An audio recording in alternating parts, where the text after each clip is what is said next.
Hey everyone, how's it going tonight?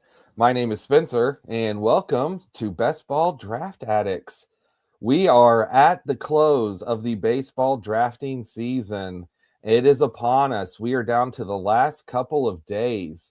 For me, I'm down to my final four drafts. So I'm drafting two with you guys tonight, and then we're going to jump on and draft again tomorrow.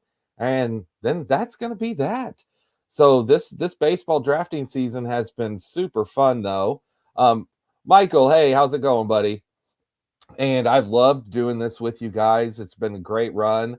And we aren't done because when baseball ends, I'll be moving over to football. So that'll be coming before too long. But baseball's my love and I'm going to miss it. And I'll be looking forward till next year whenever baseball drafts open back up. And fingers crossed, we have no baseball problems next year and we can draft and not worry about labor. But we'll see. We'll see. We'll cross that bridge when we get there. But for tonight, I am very pumped to bring in Brad with me. Brad, who you guys all know, he's been on our channel several times, and you probably know him also from Stacking Dingers and doing drafting dingers with Jason and Brad. So let me go ahead and bring on Brad. How's it going tonight, buddy? Hey, what's going on? I'm doing Oh, all right. How about yourself? I'm doing really good, really good. I'm super anxious for baseball to start, but it's right around the corner, so we don't have long. We don't have very long, and it starts on what, Wednesday night? Is that the first game? It is, yeah, Wednesday Yeah, night. It's the yeah. Giants and the Yankees on Netflix, which Oh, is interesting. crazy. Yeah, I know, a Interesting. Netflix game. Michael says, "Have you done your solo shot yet?" I have I not. had, and I have not either. You have not. So I actually joined about it was around 6 o'clock, so about 3 hours ago. And I was, if it filled, I was going to jump in and live stream it. And whenever I clicked enter, it said 11 more to start. I was like, "Oh, you got to be kidding me!" So I didn't. That's I funny. didn't stay in the lobby. I went ahead and just left. But my plan is tomorrow. I'm gonna check it out tomorrow afternoon and see about knocking that out and hopefully jump on. Cool Smurfer, how's it going? Duke Dean, how are you doing tonight, my friend? Duke, wanted to let you know since the last time you were on, I have tried several 9 pitcher builds now. I think I've done 5 of them, and I've really liked it. I've really liked how it's turned out. So just wanted to say I've done that for you and tried it, and I like it. Um, Brad, I'm in my final four. How many dingers do you have left? I have 16 left, and I just started looking at the fill rate, and I don't know if I'm gonna be able to finish this thing in time, but Well, we'll see. you're gonna have to do some work between tonight and tomorrow because Exactly. it'll probably either fill Wednesday after. It's gonna for sure be done Wednesday afternoon. Because well, I guess they could probably run it all the way up until game time, but I'm not Yeah, they exactly will. sure. They'll run it up to like an hour before or something, but no, I for whatever reason have just kind of been burnt out. And the last I told you the last one I did was your last stream the other night, which was Friday, and I don't think I've Mhm. looked at any news since then. I'm just exhausted. I get So it. I get it. It's been a long run of drafting, but you know what? We're at the home stretch. You can't. You got to finish the race, Brad. You've well, got I to am off hit. work, so Okay, I good. can I can stay up as late as I want and get up. I'll probably finish tomorrow because I have all day to do it. So All I'll, right, I'll, I'll good. probably do 4 or 5 tonight and then do 10 tomorrow. So Well, we also have Rocket Sauce who jumped on and said he's doing an NFBC draft right now. Hope to join y'all for a ding or two. Well, that's awesome. We're about to get that going here in just a minute. And we've got Bilbo Caggins on here. How's it going, buddy? I've got to go pick up my Hobbit kids, but Bilbo's here for a bit. Glad to have you with us. And he says the DraftKings flagship contest is filled. Okay, nice. Um, I got a quick DraftKings story before we get entered here. I just the other day joined and did a couple of the $4 DraftKings because I thought I'm going to try and do a DraftKings stream before this finishes. And then I went to log into my computer and it locked me out of my account and said that I have to do an ID verification upload. I've done this. That was on last Thursday. It says you have to wait 48 hours. I still can't get into my DraftKings account. I'm not very happy. And there is no chat. All it is the AI. And then it just links me to the same thing, which shows me I've already uploaded my ID. Frustrating. Yes, that's funny. That's frustrating enough. So you just got autoed, I guess? Well, I was able to finish the draft I was in, but it won't let me join anymore. It says Oh, my okay. account's restricted. I'm like, yeah, Okay.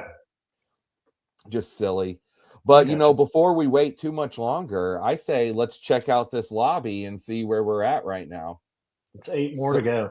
8 more to go. Beautiful. All right, everyone, let's jump in. Let's do it. Thanks for checking, Brad. Yeah, I figured I could probably be the one that could suffer through too if I had to, just because I kind of need to do it. Rocket Sauce says DK is the worst. They may as well send a TSA agent to your house. They might as well at this point.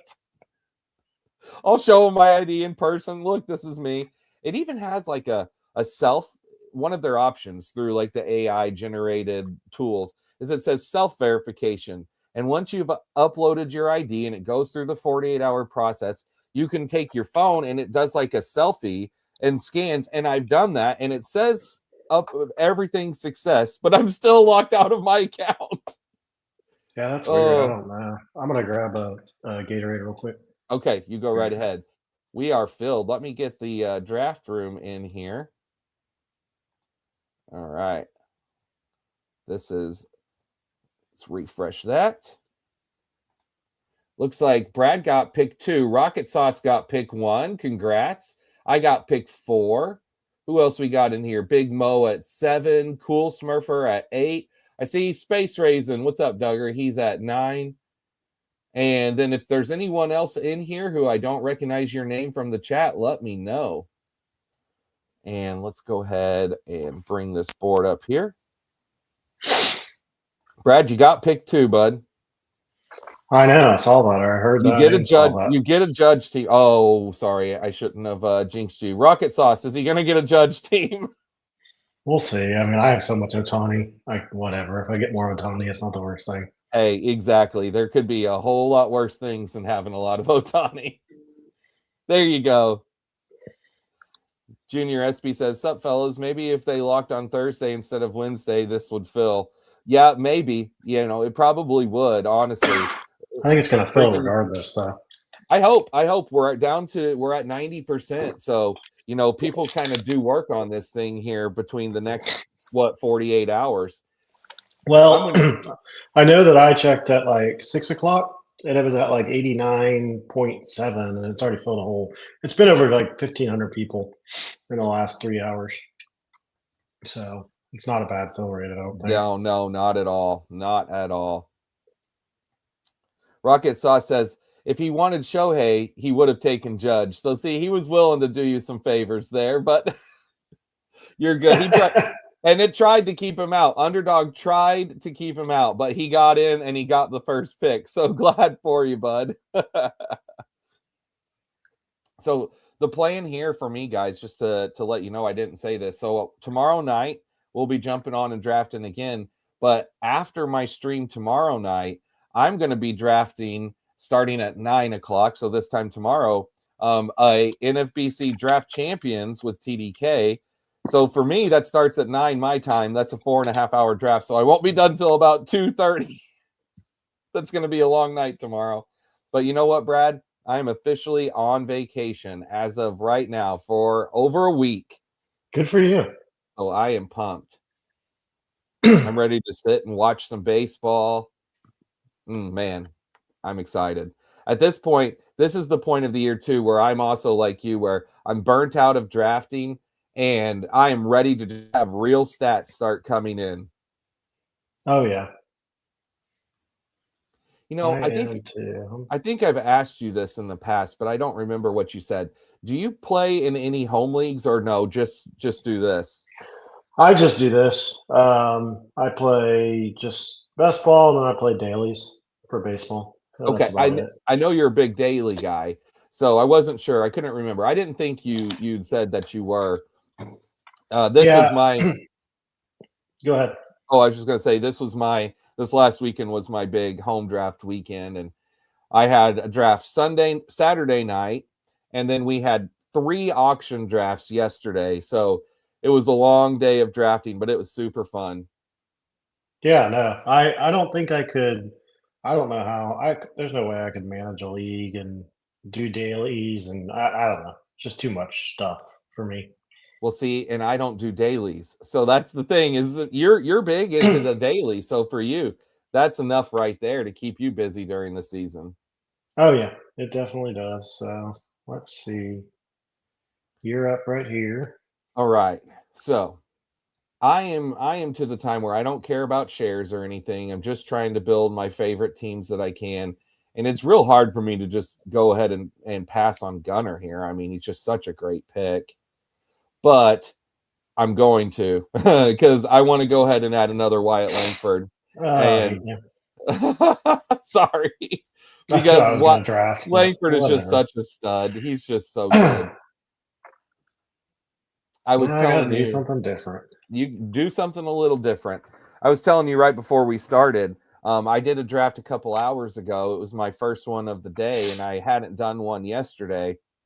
And outfield went crazy heavy, high, even higher than normal. We were in round 8 or 9, and outfield was gone. Like there was nothing there. So it's just something that I noticed. I think it's as we're getting closer here. Like I was looking to draft Carson Benj as my 6th outfielder, and I was going to do it in the round 15, 16 swing. He didn't even make it. He went before that. Oh, So wait, what? yeah, that's where we're at. He officially has been named on the opening day roster. Carson Bench has as their Okay, see, so I starting right haven't followed fielder. anything, so Yep. I honestly don't know what's going on right now. I know Spencer Strider got on the IL. I'm trying to think if there's anything else I know outside of that. Well, I'll tell you a few things. So, besides the Carson Binge, the other big call up send down was JJ Weatherholt I see officially. that right Yep, now, he yeah. was officially named. Um, And let's see what else was there. There was a few things. Connolly early. He has made the Red Sox now, not necessarily rotation. It said he made the opening day team. It didn't say what he would do, but that's pretty big. Let's see. There was several others. There's still no word on McGonigal. Nothing official on him. Griffin is sent down, so I Griffin is saw that, officially yeah. down to start the year. Rocket Sauce Um, says he has a ton of binge, mostly as a last round pick too. Heck yeah, man, that's I awesome. hear see Evan Carter is going to serve as the primary center fielder. Kamar Rocker made the fifth starter. Oh yeah, Kumar Rocker. Oh, and with the Rangers, Andrew McCutcheon officially made Yeah. the team, which doesn't really matter for us, but I still think is awesome.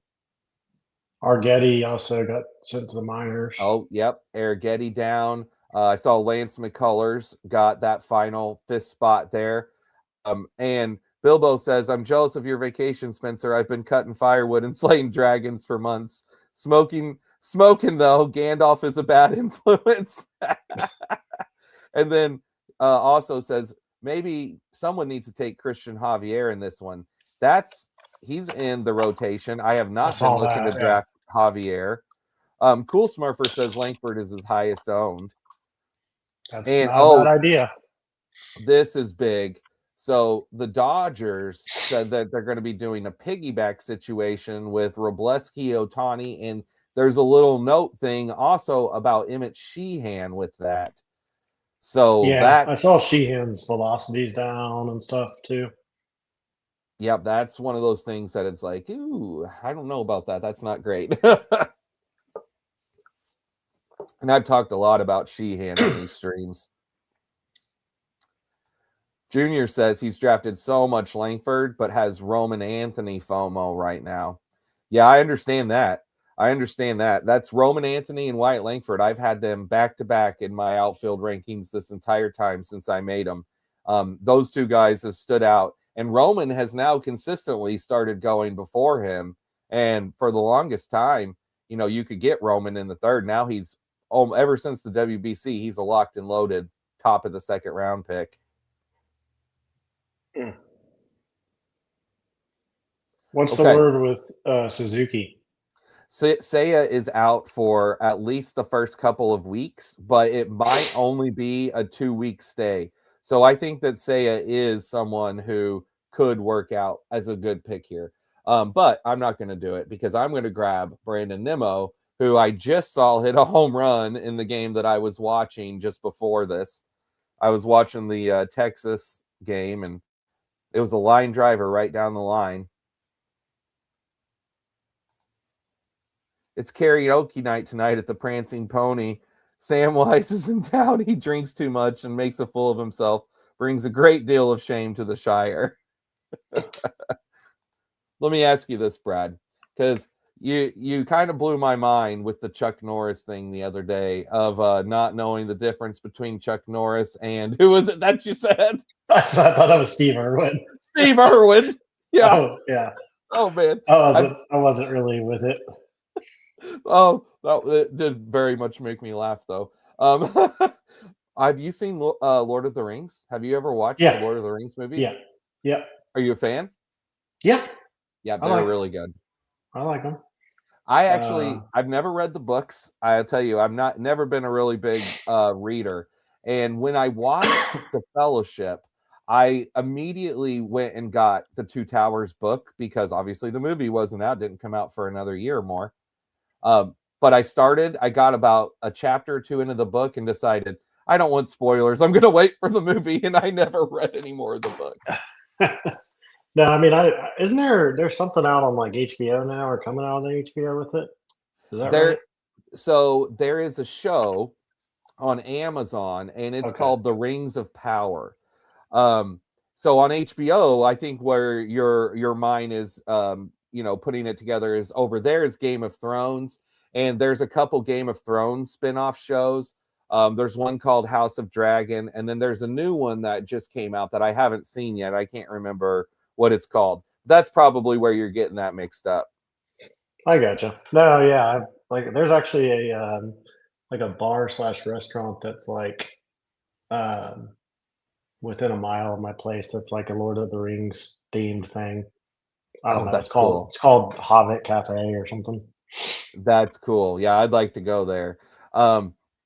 So Casual Chad says, any place to watch opening day roster information? Well, I mean, obviously Twitter, you can go there and check out stuff, but I usually I like to just go to MLB.com. Also roster resource. So if you don't know roster resource, it's a part of Fangraphs. You can go to Fangraphs. You can go to roster depth charts, and they update things as news happens. Now, what you'll see in there will be speculation, but if any solid news has happened, it will tell you right at the top. It says the transactions of if anyone's been called up or down or anything like that, or cut, anything like that. Oh, man, I didn't even notice this. Caglione went at 51 in this. Wow. Did Duggar take him, or who took him? You know what? That's a great question. I can't see the draft board. Let's see. No, Duggar did not take him. He went in between our last two picks, right after you took Oscar and before I took Austin Riley.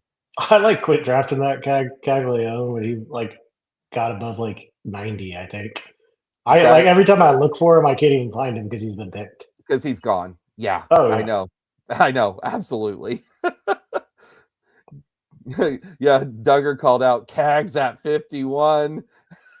And then Casual Chad says, I've been taking Cags at 61. So, I mean, yeah, honestly, the thing with Cags is most of the shares that I've got too are like you were in the 90s or even in the hundreds. But as he has been moving up, I've not been afraid to spend the price whenever it's been in the 60s to 70s. But 50s, I'll be done. My last few drafts, I'll be done drafting him, no doubt about it. And same with Bilbo. He says, sweet Sauron, Cags at 51 is high even for me, and I'm at 62%. He finished. I think he maxed out that DraftKings contest. All right, Brad, we're coming back up to our round 6 picks here. I've got a nice Braves thing going. I don't even know what I have going. I have nothing, just a bunch of dudes. Just a bunch of dudes. Let's Oh, see what you Stowers do is have. hurt. Yeah. Judge, Wood, Teoscar, Sanchez, and Gunner. Hey, you got a good team though. I like it. It is a hodgepodge of random guys, but that's not a bad thing. That could end up being a good thing. All right. I'm gonna grab my boy Mike Trout with the first one. Yes, with Stowers going on the IL, it's a hamstring strain, so that's never good because hamstrings always tend to come back around. They always scare me. Oh yeah. I just saw this note. Hobbit Cafe, duly noted. Noted. I think that's the name of it. Damn. I hate Cleveland. I really wanted Zach Nato there. Let's see. There you go. I like the Adele pick. You know I'm down for that. I have so much Joe Adele that I don't know. He's just the one in that group that I like because I'm not really that hang on. I'm not really that big on Trout as everybody. So that's kind of I think why I end up with so much of him. I mean, there's nothing wrong with Oh, it. I get that.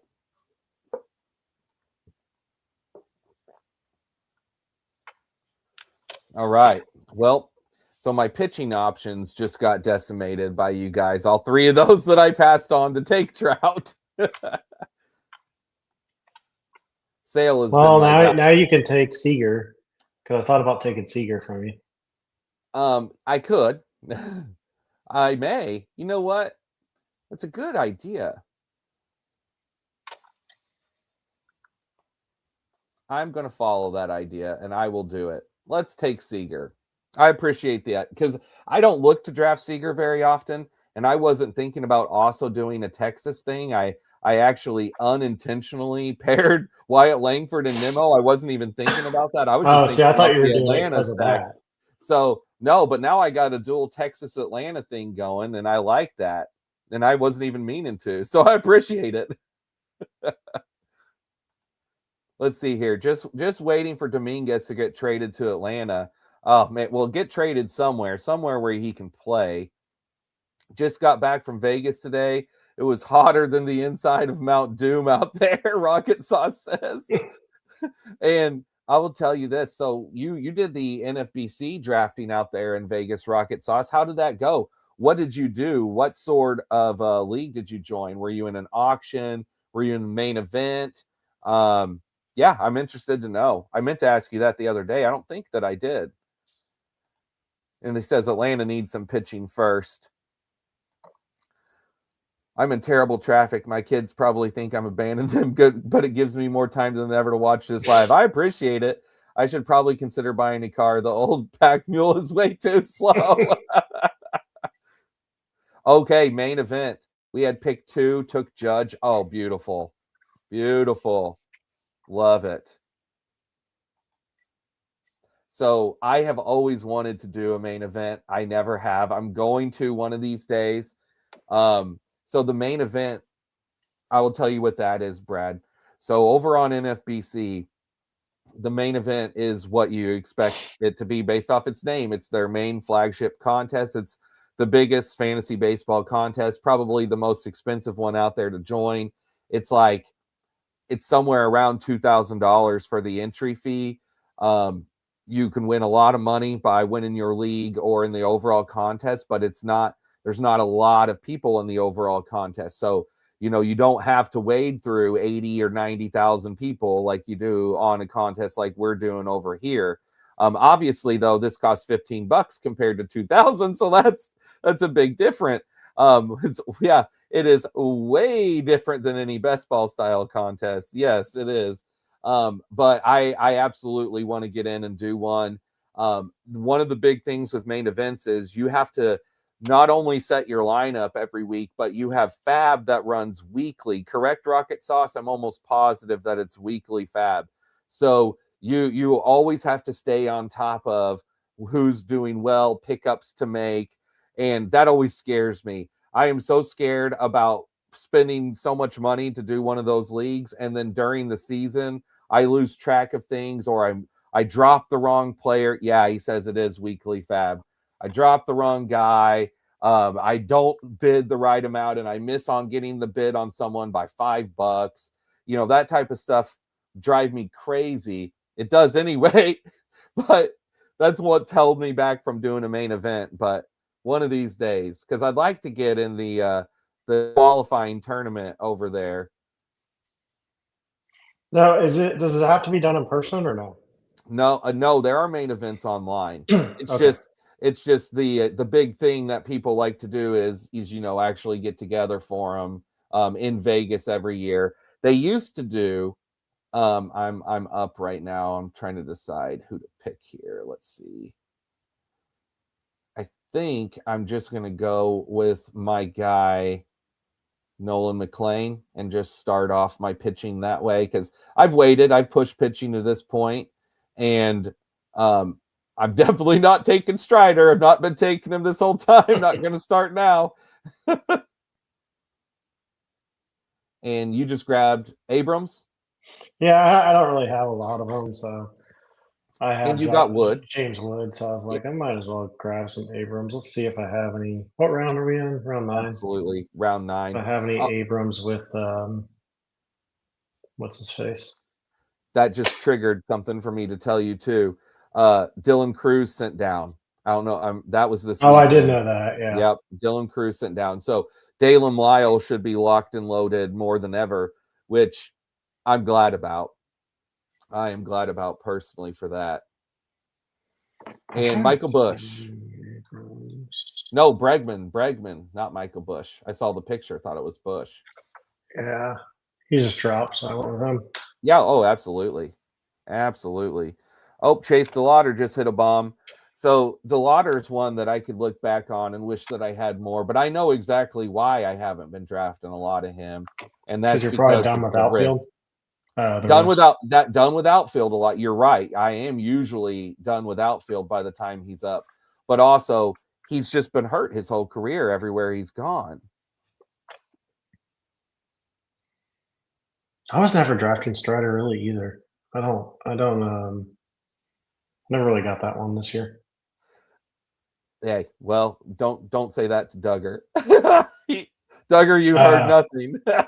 Oh, it's Duggar. Oh no. Duggar loves Strider. He's been taking him and fighting me with him this whole time. Although it's not like his shares are that high. Duggar, what are they? It's like something like 12 or 13%. Okay. It could be a lot worse.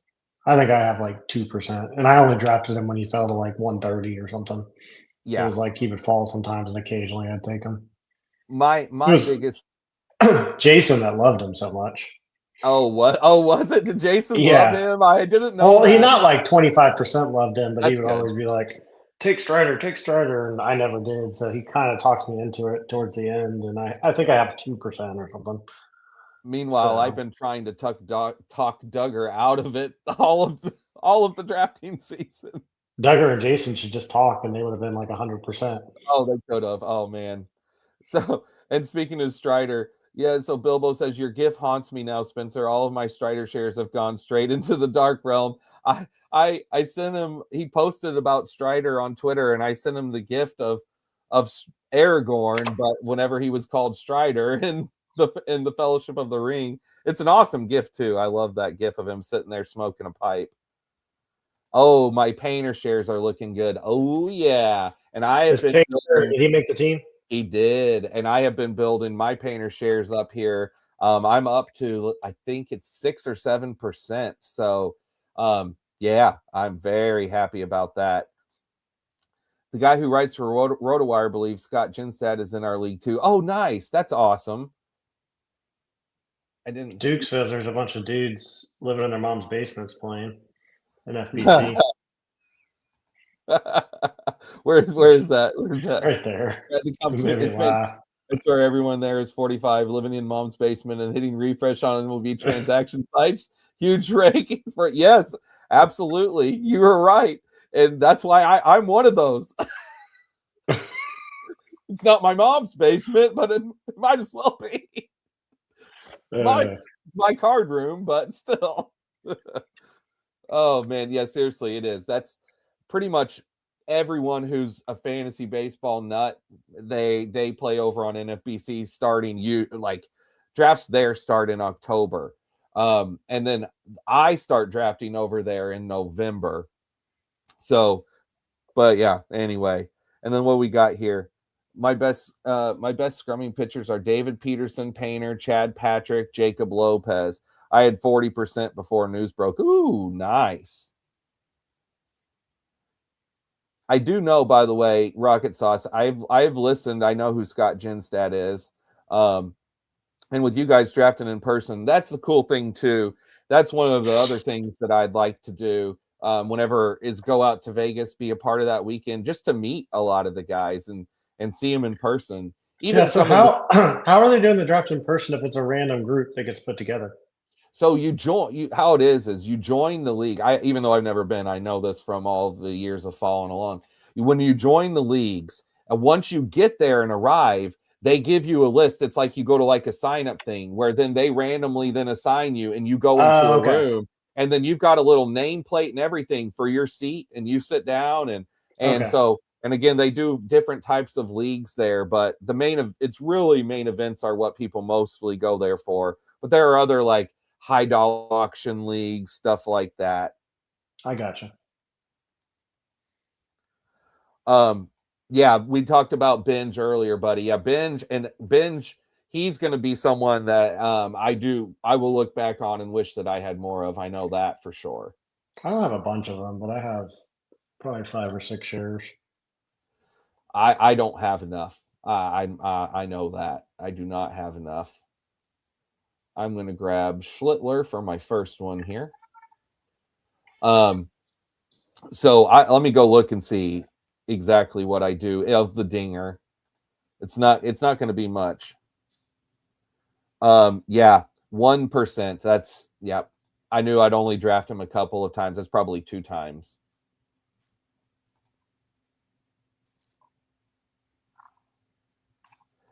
You say you know what pick you have and which league you're in beforehand. It's announced ahead. They make a show of it, podcast, etc. So, but then Okay. you go and you draft them. Maybe not everybody's there. Is that the case? I guess Um, just some people are there.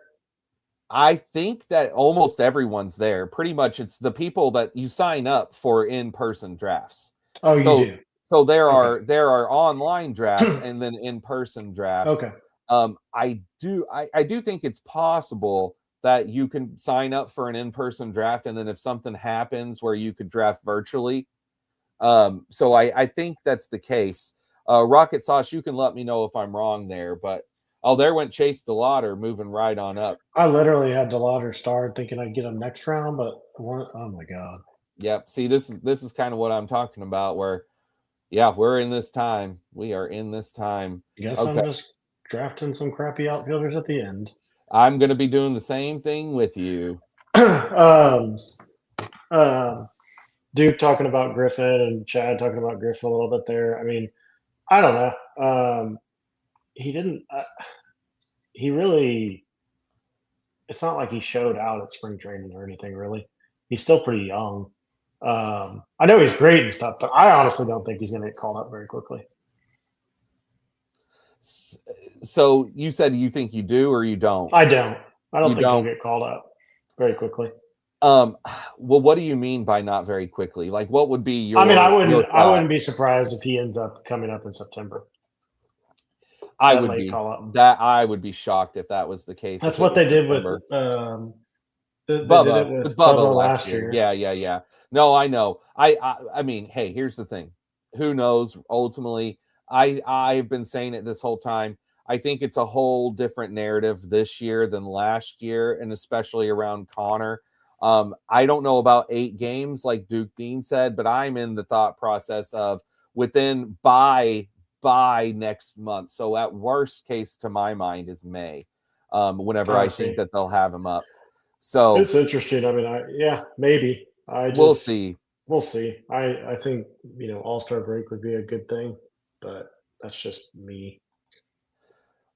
Well, you say he didn't really do that much in spring, and I get that because he hit less than 200, right?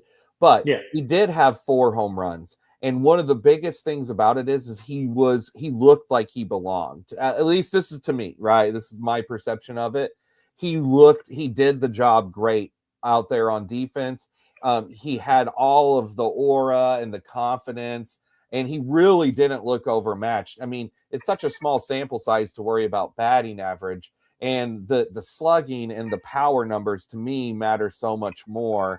And then let's see what he says here. When Skeens won Rookie of the Year, the Pirates lost out on an extra first-round pick, and Skeens got an extra year of service. Yeah, see, that's another reason why for them to call him up, because they're gonna be they. I just don't think there's any way that they'll wait until the very end of the When season. do they have to be called up to be eligible for that pick? There's a thing called Super 2 date, and I want to say that it's like April 18th where it can be. It's something like that. Gotcha. I'm not 100%, but Well, that's the it's day to look out. around I there. mean, he's either up before that or he's not coming till later. It possibly we Yeah. will see. Either way, for me right now, my biggest question is McGonigal. We're still waiting on the news on him. I'm expecting him to be up to start the year, but we don't really know. Nine games is the answer, is what Duke says, which is why he Nine predicted the games. 8 game. He 9 games. He has to be up to run Rookie of the Year. I mean, No, no, to no, get no, no. the draft pick. Yeah. That's There, it for there's the. there's zero chance he started in the minors and coming up 9 games. That would be the dumbest shit ever. Sorry, But I would be blown away if they did that. they might. We'll see. We will see. I don't know that. Why even start him in the minors? Like, It's all a game. It's all a game that they're playing right now. I know. well, It's there's behind the scenes stuff that I what's the? know. I guess I don't fully understand all the manipulation and stuff, but if 9 days is the decision making they have, and I don't understand what can be manipulated in 9 days, 9 games. You know what? I'm gonna just go ahead and do this big outfield jump thing with what we were just talking about, especially after seeing DeLauder go. I'm gonna go ahead and grab binge. I was just talking about how little I Jesus have. I'm gonna do it Christ. now. Well, who cares? Whatever. I'm at the very end. Let's see how this works out. It's my outfield 5. But I honestly, I can't wait to find out. I think this whole not Skeens, this whole Connor Griffin thing has been a fascinating story of this offseason. Yeah, I know. I know it is wild. And Pirates' handling of Chandler was a disaster. Yeah, it was. See, last year, everyone knows how bad they did at handling him. He won't sign the extension. Um, yeah, it's talking about Griffin there. I remember that happened with Bryant. He was called up on April 17th, the first possible day. Yeah, see, this is it was something like that. That's why I had like this April 17th, But April that could be the 18th. manipulation thing, and he's saying the 9 games is the draft pick thing. They're two different things. Yeah, and I think the other thing is the year of team control, or it's Yeah, something I like think that. that's the Yeah. April thing, is the Yeah. team control stuff. Gavin Sheets is a good solid late round pick, and it's a guy that I won't have hardly any of, if not any of, here on Underdog. I just don't have enough faith in him from a best ball perspective for enough playing time. But if I'm wrong, he absolutely could. He has legit 30 homer upside if he does get to play every day. I believe that. I mean, all we all are just drafting DeLauder and Binge in the 140s, and you could just draft Jorge Soler at like pick 200 and get This, 25 yeah, bombs. yeah, absolutely, or 35 or 40. Yeah. Yeah, no, I'm completely down Now, for now Justin Soler is probably Soler. going to go at like 150, and I'm going to like throw my phone against the wall because I'm waiting on him. Duke says the last time I drafted with you guys, you railed on my lineup because I picked the Lauder at 175. I know how things change. Ain't that right, buddy? I mean, I still think where he picked DeLauder, but whoever did it, that was way too early in my opinion. It But was just like I was with and Binge. same thing with Bench. Yeah, Both of yeah, those things are like, in yeah. my opinion, not good picks at the Well, moment. there's no doubt. I But I can live with making a cut, like for me, like with the early swing on Binge, where I'm literally in my final 4 drafts, and I want to make sure that I get him on a stream where there's no telling where he could go. That's why I went yeah, ahead and do it. because there's no sitting back and waiting. Again, I was going to do it in round 15 of my last draft, and he was gone by round 15. That's wild. I mean, there's the plus side of drafting late because people are pushing up people like this, and then there's also the downside of like I just am not going to get any Delauder or Binge anymore because I won't chase them that high up. These type of things. So see, Casual Chad says Delauder and Bench were the only acceptable after 200 in his opinion. These are the exact type of things. Well, Delauder hasn't been past 200 pretty much the entire draft. He was like 183.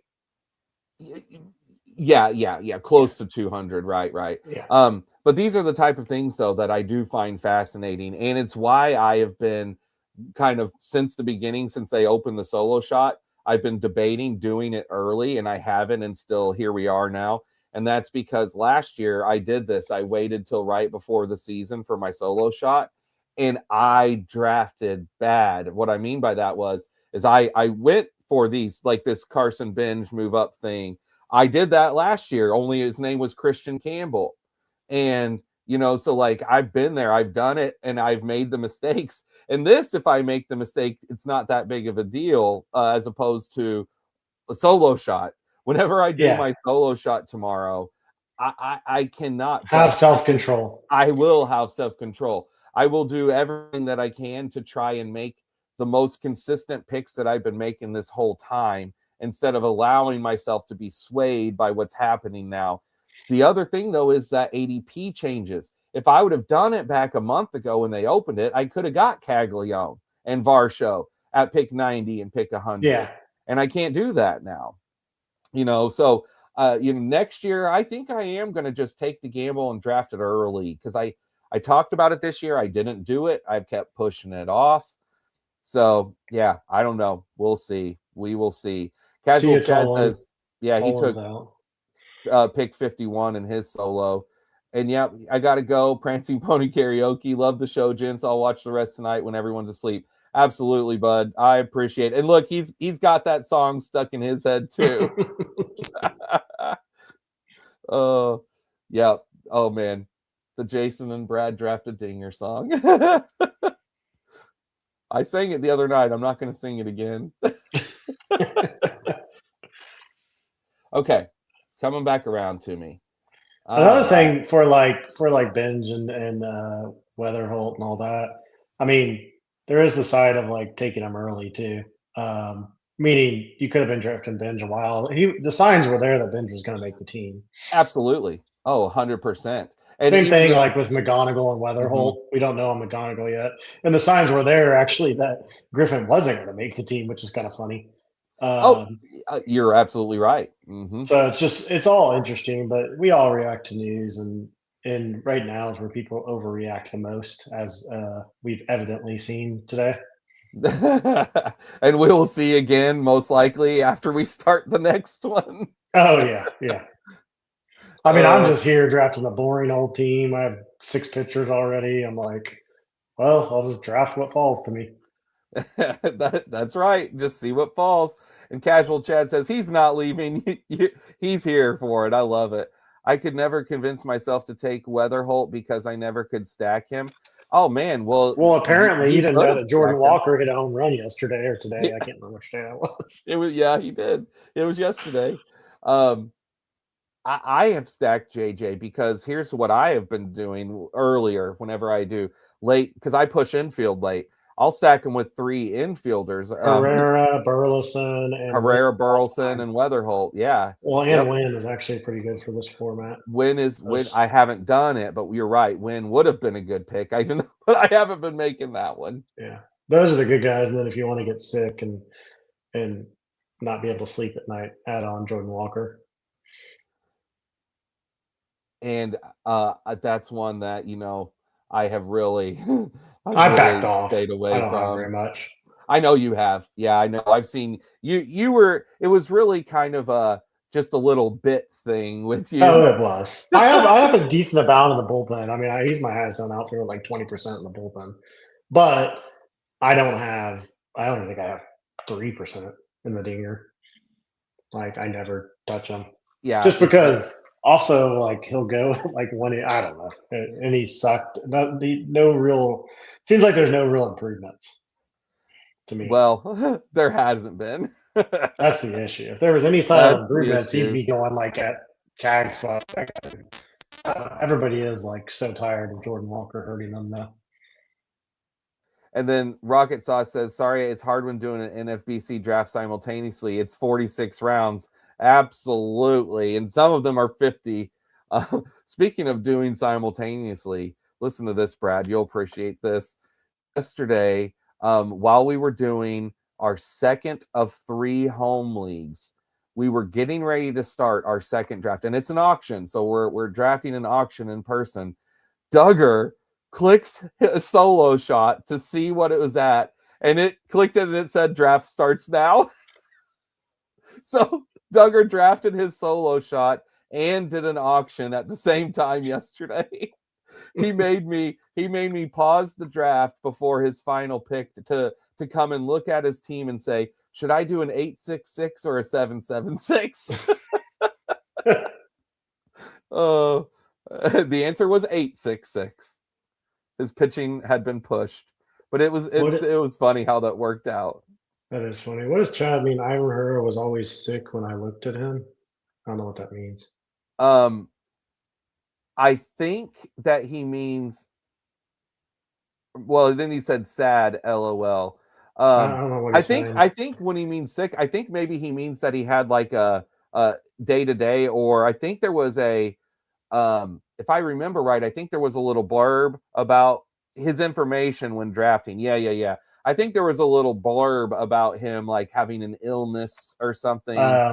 See, I never worried about that. Yeah, I don't get nervous about illnesses. Yeah, like basically my thing with Ivan Herrera is why I've drafted him so much this entire time is I've just been like he is an injury risk just by his general nature. If you've watched him the last few years, he's gotten hurt.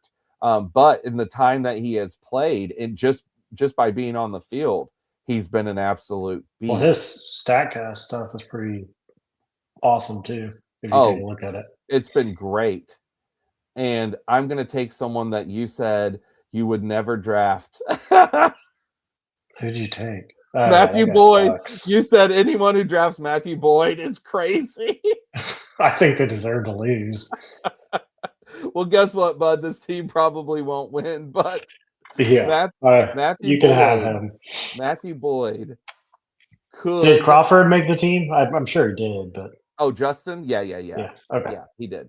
But Matthew Boyd is healthy, and he is at the top of the Cubs rotation, and he is better than Jameson Taillon. He's not as good as that's Cade not Horton, saying much. He's better than got Jameson a job. Taillon. That's what I'm saying. He's got a job. He's as long as he stays healthy, he's going to be out there. I mean, and also with Matthew Boyd, it's like the guy's healthy once every 5 years, and you're going to draft him after his healthy season. I know. I get it. I get it. I mean, hey, I have my weird guys too. I know I do. I also though wanted to take that pick with you in here just specifically because I heard you made that comment about Matthew Boyd and it made me laugh. So where you're like, oh my gosh, anyone who drafts Boyd is an absolute moron who should lose. Well, it's probably because Jason did it or something. Maybe anything Jason does, I just have to take it to the 10th degree. Oh, but yeah, it made me laugh. And earlier, Duggar says, I am who I am. I understand that, and I appreciate that. Oh. And yeah, see, Cubs pitching's going to be good. They very well could be. And I got Horton on this team. This weekend, I've been big on taking Horton. He looked great the other day. I was already in on him, and now I'm getting, right towards the end of the year. There will be guys that in the last few days that I take a lot higher than I have this whole time. And again, to me, that's fine because it's the overwhelming. It's just a dip in the, in my shares bucket these last few drafts. Yeah, 10Ks the other day for Horton. Yep. All right. So we are coming to the end of our team here. So this team, Brad, what is your build currently? Let's see. You're at a 6.56. You have Sanchez, Cease, Alcantara, King, Eovaldi, and Edward Cabrera. How do you feel about your pitchers? You looking to add a seventh, or are you going to roll with six?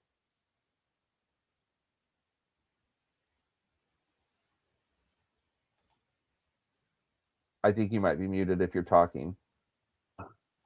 I said I have a few. Sorry, I don't know why I was on mute. I think I was That's thinking right. about getting a soda and then I didn't. Um, I am thinking about. I'll probably go seven pitchers. Just I have a good bunch of guys starred for the very end of the draft, and then hitting. I'll probably. I don't know. I think I want to go six outfielders. So I'll just do a 7-7-6 and hope Jorge Soler and Mickey Moniak combine for 75 home runs. Hey, it could happen. Yeah, I don't see why not. It's not asking that much. I mean, you could throw Tyler O'Neill in the mix and then really go crazy. Yeah. What's his deal? I don't know. I mean, I trust me, I have plenty of Tyler O'Neill, but the whole Mayo thing has been kind of bugging me. Here's the thing. There's a reason why I've been not drafting Tyler O'Neill this whole time, and that's just simply because Tyler O'Neill's going to Tyler O'Neill. He's going to hit a home run on opening day. He's going to look good for a little while. He's going to get hurt. Then he'll come back. He'll do good. He'll get hurt again. Rinse, repeat. This is Tyler O'Neill. Oh So yeah, but I who knows? mean, You just Tyler live with O'Neill it. is to you what Matthew Boyd is to me. Yeah, there you go. There you Except for go. Tyler O'Neill's actually like jacked and cool, and Matthew Boyd's old and And boring. Matthew Boyd's old and just the soft I don't toss even to know the how left old Matthew field. Boyd is, but I feel like he's probably 36. Yeah, he's close to it. Yeah, my guess would have been 35, but yeah, so he's close to it. That's for sure. I'm gonna Let's look that up see. now. I'm doing that right now. Just Okay. Matthew Boyd age. Asking ChatGPT. 35. Hey, there we go. Yep. So we were right there. My favorite is setting the rankings on DraftKings and filling the 15 drafts and seeing the auto teams look beautiful because the draft room is so bad. Oh man, well, you were doing something that I have never done, my friend, right there. I have never edited rankings on DraftKings. I've never just let it draft based off rankings that I've done. The only time I've ever auto drafted has been by accident, which I mean, it's happened a couple times, but yeah, no, I personally, that's just not something that I'd look at doing. Okay, Barger is going to be my first pick here, but I respect it. This is what I was getting at. I respect that you have taken the time to do that and put the thought into it. I think that's awesome. All right, what you looking at?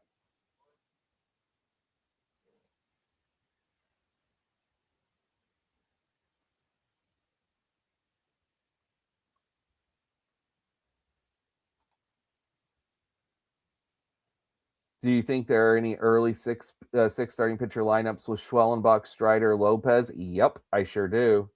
I guarantee those are out there. I hope Jason has all of them. But yeah, no, I guarantee that those lineups exist. All right, so who did you go with your last one? Oh, JJ and Ivan. Beautiful. I like that double stack pair there. No, I like both of those guys. And I'm just going all power all the time. Jake Berger, baby. And that adds to my Texas thing. So that's nice. See, there is another stack piece, an unintentional stack piece. I have none in the earlies. Almost took Ivan. Oh man, you almost got snuck. Rocket Sauce, let you have it. Let you have it there. What I was saying earlier about Ivan Herrera, he is a risk for injury because they are going to catch him some, and he's had a lot of like soft tissue injuries so far in his career. But again, when Ivan is out there, Ivan crushes. Look, And I if turn off injury mode for all my yeah, players and turn it on for all your players. exactly. It's just the way I look at it. That's it. And honestly, it's not a bad way to look at. Just assuming that the guys you take stay healthy when you're looking at any one individual draft. From a whole, that's where you got to really take things at a bigger overview. Thoughts on Matt Shaw? Well, I actually was really into Matt Shaw last year. He wasn't that great. I thought that going into the draft season this year that he was going to be a good buyback, buy low candidate to bounce back. Then all of the moves that they made kind of knocked him out of an everyday role. Now he could be playing in the outfield. It's still kind of up in the air. I've I don't never know. taken Matt Shaw here on Underdog. I took him in the bullpen early on, and then I started. I don't think Leo gets a shot this year. No. Leo DeVry. Ooh. Yeah, Leo DeVries. I mean, I don't see him getting called up. Do you? He's There, awesome, but there's the August September guy for me. Yeah, I think yeah, he will, but it'll be August September. He yeah. won't be a guy who will come up early because the A's are just have too many good players already on So their team. I mean, they signed Jeff McNeil, and they also have Jacob Wilson. He plays short or second, I assume. He plays short, So but I mean, I'm yeah, assuming that he'll move to second once because it's not like Jeff McNeil's going to hold him back past next year. no, Uh, but yeah, I mean, but just for for this this season, year, I'm saying, yeah, yeah. yeah. I But don't. I think he's going to be awesome though. he looks so good in spring. He does, I yeah. I did take Leo DeVries on my last draft champions. It was late, it was at the end, and I did it for the hope that he would come up and give me some stats towards the end of the year. Uh, what I was going to say on Shaw though, and I don't. Oh dang, Delauder just hit another bomb, which means he's going to start going at like 60. You're right. On Shaw, the other thing I worry personally a little bit about that I was drafting a little bit of the bullpen is, and I forgot about this, but during the playoffs, he missed that game. And there was a bunch of like talk from the owner or something just about that he wasn't like committed to the team or something like that. So Yeah, I remember, and that was all because of the Charlie Kirk situation yeah, and that's all of what that. So scared me there's a off of Shaw, the thing which is is though weird. is and this is why I just don't look at things like that. That's political type stuff that I don't try to worry about It because just, I guess, it ultimately got me off if because I got well nervous. and who knows because maybe if that was something that caused them to make the moves that they did, you know what I mean? That could be the case. I doubt they signed Alex Bregman because of that. You know what I No, mean? no, I don't. I Like, just read it and it scared the shit out of me. well, and Um, like I said, you read that, it scared you, and that it kind of was for the best, right? Like that's an yeah, it turned example out where good because I was on one of my highest owned players at the time of the bullpen when I was drafted. Casual Chad says didn't even hear about this crazy. Yeah, it was. It It was kind honestly, it of, was crazy, and I know it's a political thing, but he did. yeah, He went to Charlie Kirk's memorial, and then missed like like a playoff game, I guess, like their first playoff game or something. I don't even honestly, I don't think it was even a playoff game. I It think it was a was just playoff. that I do know that. it was a playoff Yeah, game for sure. yeah, yeah. Um, but yeah. Anyway, well, let's go ahead and take a look at our rosters real quick here, and then we'll get in another draft. So let me pull this up here, and let's see what we just did. It remind me to ask you about the other Cub after we get back done with this. Okay, the other Cub, got it. All right. So actually, let me go turn the comments off for a minute, and you remind me to turn the comments back on after we look at some I rosters here. cannot promise that. But Okay, well, I'll try to remember myself. If anyone in the chat can remind me if I don't do it. Okay.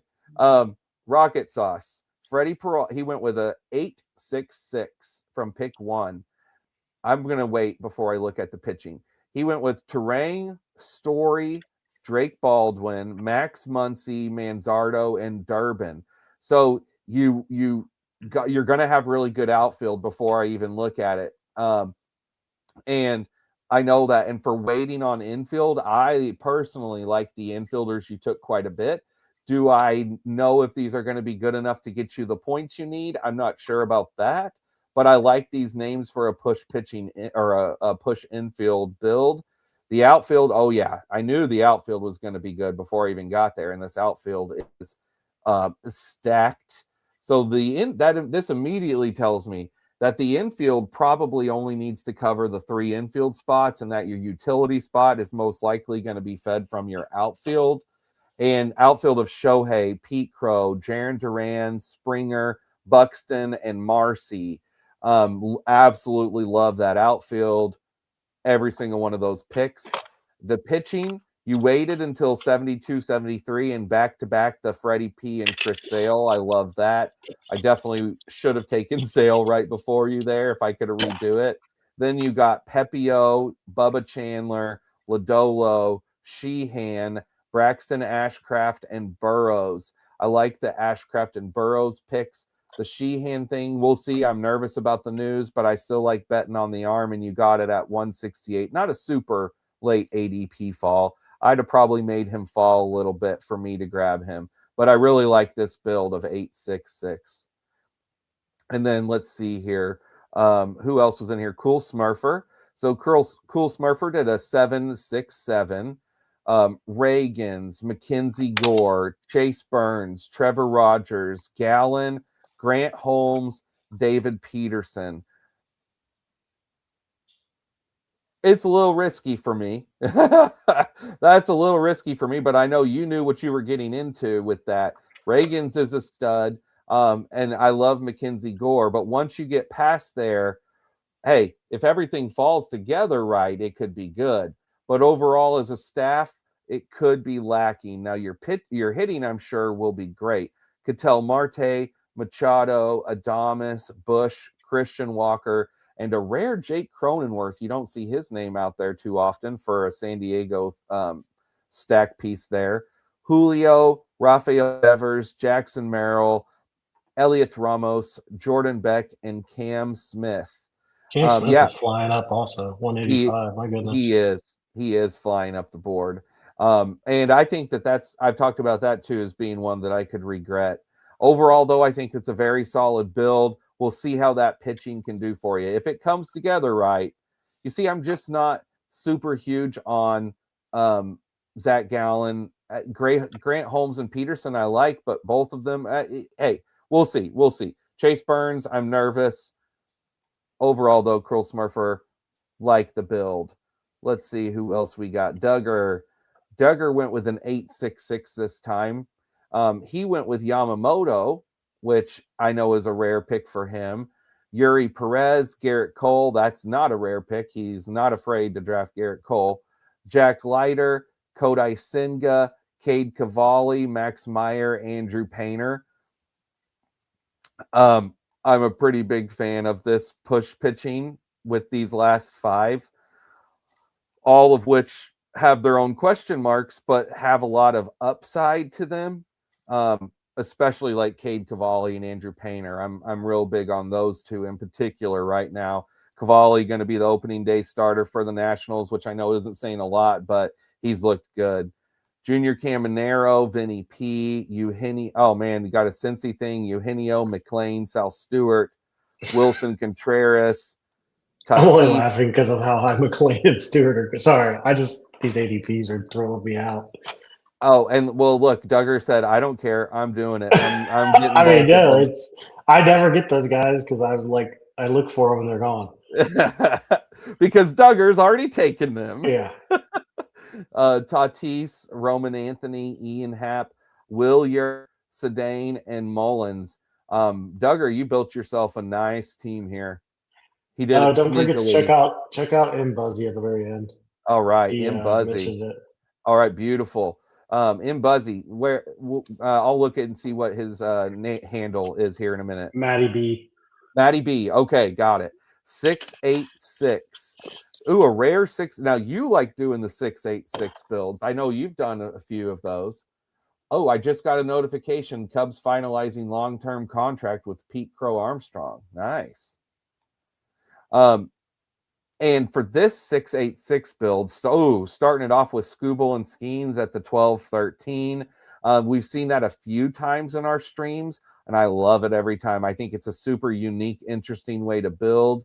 And then I'm a major DeGrom fan, so I love the top three. You waited, you got a solid Gossman, Bubik, and Liberator. Liberator, who's looked awesome this spring, Cardinals main starter. Bubik, who's healthy and looks good too. So for doing a 6-pitcher build, having these guys, I think can work. I really do. Because Skeens and Scuba lock in almost every week. So very nice pitchers. Let's skip the infielders. Let's see how the outfielders went. Soderstrom, Taylor Ward, Brian Reynolds, Butler, Andy Pages, and Ozuna. This is a solid outfield. It's not super exciting, I wouldn't I was gonna say, say it's not sexy. It's but it's a solid. I can see like how this could work. To me, I kind of feel like a seventh outfielder before I look at your infield maybe would have been more beneficial before, but overall, it's a very solid outfield. Now let's look at the infield, and you waited. So I see why you went and did the 8 because you waited till yeah. 132. Um, but just looking at these top 7, I like them before even Ryan O'Hearn. So like Dansby and Horner, I think are a really good weight on Dansby, to Horner, Torres, 132, Wilson are all 133. point accumulators. Yeah, they are. And like Wilson, like you said, if McGonigal is up, then that's a teammate pair. I Yeah. think Glau's good. You're a big Adley drafter, Brad. And I have taken him some, not as much as you, but he should be in there, like you said, accumulating points and playing most every day. Ultimately, I do think Ryan O'Hearn may have been overkill for the Pittsburgh stack. But with that said, very nice team. I think it's a very nice team. That's my only suggestion is maybe Ryan O'Hearn turn that into an extra outfield. But yeah, very, very nice. All right, Brad, let's see what you did. You went with a 776. Christopher Sanchez, Dylan Cease, Sandy, Michael King, Eovaldi, Edward Cabrera, and Jacob Lopez. This is a rare one for you, right? I don't think I remember you taking him very often. I have not a lot, but I have 5% or so. I take 5% or him. so. Oh, that's not bad. That's more than what I Yeah. expected. I'm probably at like a 1% myself. So He has a um, funky delivery, he and does. I don't know. I just kind of like him. You know, I have just been staying away. Like I've been staying away from Angels pitchers. I've been staying away from Well, Athletics that's the pitchers. problem with athletics. It's like that park. That's the one issue. That's the only reason why I've been off of him. I would be on him more on in NFBC where I could just choose weeks where he had one Yeah. start in a good matchup to play where it wasn't in Sacramento. Yeah. Um, I get it. Yeah. but yeah, so Gunnar Henderson, C.J. Abrams, Alex Bregman, Hunter Goodman, Aranda, and then I love the Weatherholt Herrera. Brad, I'm a big fan of this infield where you took them, especially like Abrams kind of fell in your lap as a stack piece. You got the nice, what's that, a 12 pick or 11 pick fall of Bregman. You got the fall on Goodman. You reached up a little on Aranda, but I'm here for that. I like Aranda too. And then Weatherhold and Herrera. And then you've got, of course, a very nice outfield. We know that the top of it was strong, but then you adding in Moniak and Soler. Yeah, Brad, I think you built a very nice team here. I What do don't you think have about it? Chase. It's fine. It's just I don't know. It's fine. You just think They it's all sort of look the fine? same. Yeah, I I get it. mean, I get it. I get it. I get you're in, they I blend hate the together. two outfielders at the end. I mean, I wish I would have been able to get Delauder or somebody else, but it didn't work out that way. So I drafted guys I thought could hit 20 home runs. They can. Well, and So again, for Soler, he can hit 40. If he's yeah, done, like he can do it, he's done it. He has the power. yeah. My infield's fine, and I like my pitching. So And then I'll close out with my build. I did a wait on pitcher 776, started with the double New York rookies, McLean and Schlittler, then went with Robbie Ray, Emai, Horton, and then closed out with a couple old, always hurt lefties and Boyd and Blake you Snell. could have just So left them off the rock. You basically built a 5-man pitching I staff. basically built a 5-man pitching staff. Yeah, Yep. there you Which is easily, I would say, the worst pitching staff of all the teams I just reviewed. go. So there's not a very good chance this team moves on. But if it does, it's going to be because of the hitting. Matt Olson, Austin Riley as part of an Atlanta build, Corey Seager, Jake Berger, which will work with Texas. I love Shea Langolier. Has been one of my favorite picks this whole time. Spring training has definitely done nothing but advance that.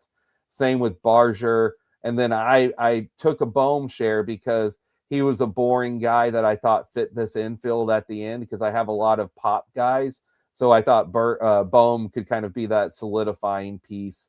And then I did the crazy spend up of binge, but other than that, I mean, I like my outfield. If I would have not done the crazy spend up of binge, then this team probably would have been better if I had done with another. Not probably, it would have. If I'd have used that 141 on a pitcher, and then instead of taking Blake Snell at the fall there, or even Matty Boyd, if I would have switched to the end outfield there, I just wanted to go ahead and take bench since I had noticed him go early in the previous draft, and I have almost no shares. So overall, though, my team's not very good. It's another one, too, that just sort of will go into the mix.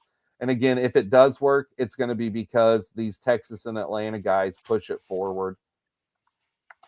And I guess maybe if I have the breakout of these young pitchers that because these four young pitchers, McLean, Schlittler, Imai, and Horton, like they're all exciting. And then the three boring veteran lefties, Ray, Boyd, and Snell. But yeah, and Snell, the news came out today. Hopefully he should be back in May or by the end of May. So, that's hopefully my pitching can survive until he comes back and then he finished the year healthy. But all right, that draft is in the books. So I say we go ahead and fire up another one. What do you say, Brad? Sounds good. All right. I'm not looking at the 7 more. Was it 7 more? Yeah, 6 more. 6 more. Okay, jumping in. All right, I'm in. Jump in, everyone. I am in. Okay, I'm gonna go back here. Turn on your comment things, and I got 2 things for you real quick. Cubs. Number one on, yeah, but also just a funniness on Duggar.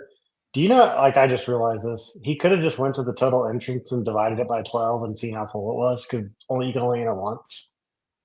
So, like right now, 720 divided by 12 is 60. That means it's a brand new lobby. So, just saying. Math is hard. Okay, Brad. So I just thought of it. I was looking at it. I was like, I wonder how much. And I was like, oh, wow, Duggar could have just done this instead of hopped in. And they're like, oh, crap, it's starting. So that made it more funny to me, actually. There he said math is hard. Yeah, see, yeah, he said he knows math is hard. And then, I wanted to ask, I don't even know if he made the team. I think he did, but that Moises guy, that was another threat to Shaw. Moises Ballesteros or something. Oh, do you know much about him? Oh, I do. Yes, I do. So he's a catcher prospect, but he sucks at catching. So the thing is, he's going to lock up most DHs. So that leaves Shaw out of DH. That's why he's been playing outfield. And so they can try to work him into outfield because Ballesteros is going to eat up a lot of the DH because Miguel Amaya is a really good catcher too. To be, oh my gosh, you got pick number 2. I just noticed that pick number 2 drafts in a row. How about that? Yeah, I Venmo'd Numi some money and he just hopped me to second. I'm kidding. Yeah, I know you're kidding. But I just noticed too, Rocket Sauce says location aired again right after doing a draft. Unbelievable. Did you get in this one, Rocket Sauce? I'm not seeing his name. I don't see him. Nope. Got location aired.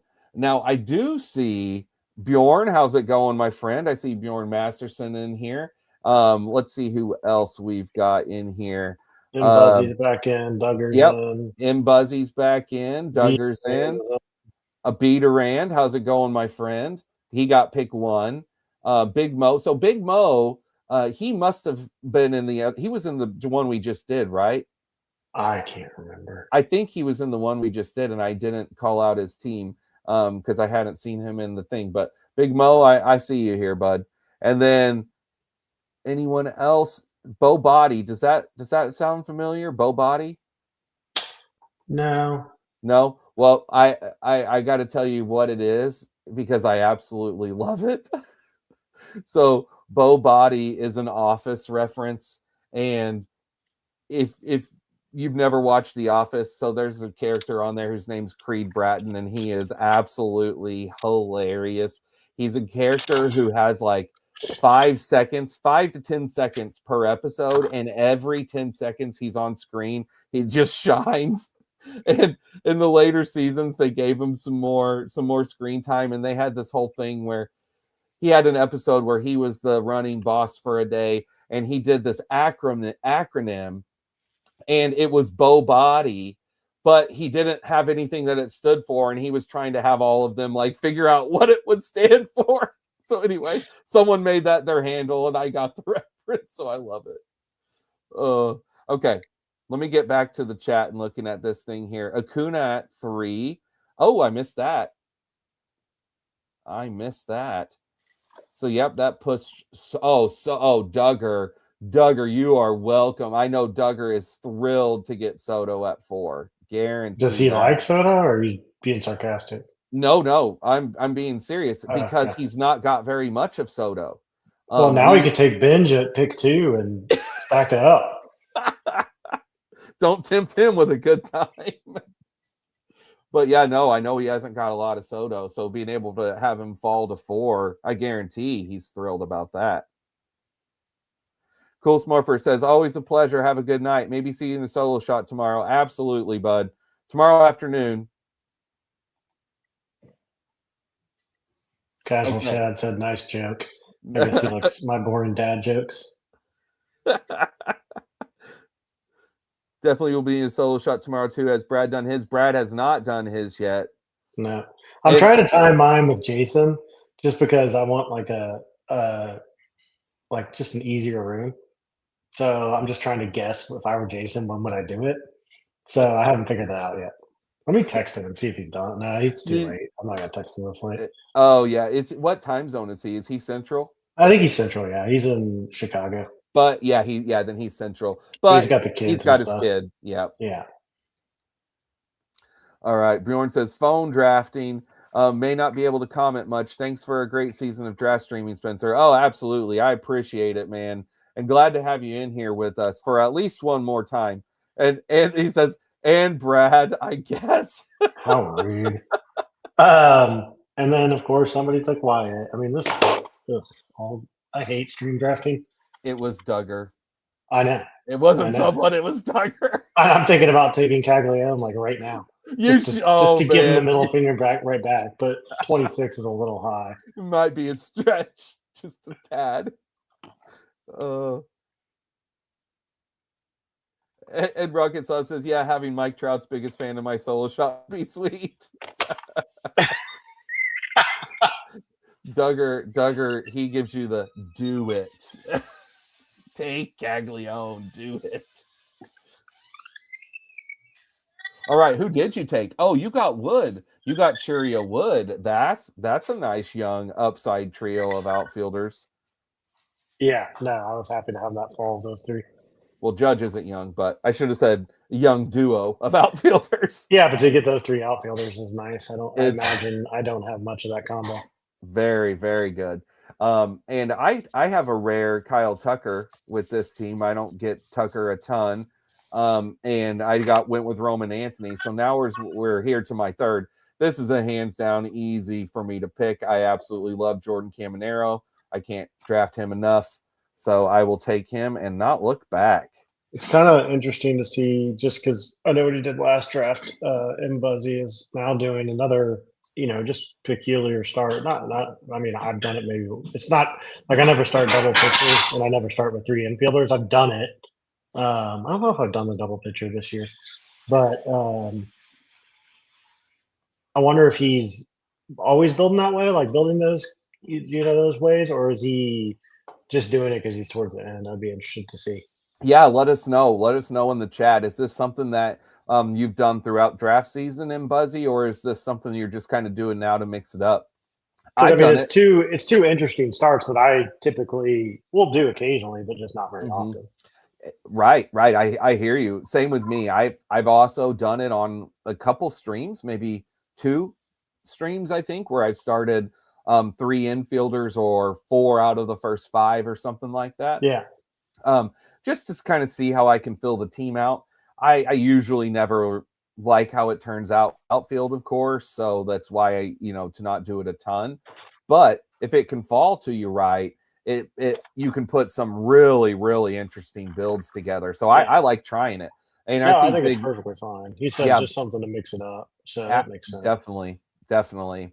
And Big Mo, he did the double pitcher thing with Skeens Crochet, but did it with Ronald Acuna at pick 3. And that's the way I like it more, obviously. So that's Mhm. typically like if I'm doing it, it's usually with the outfielder first.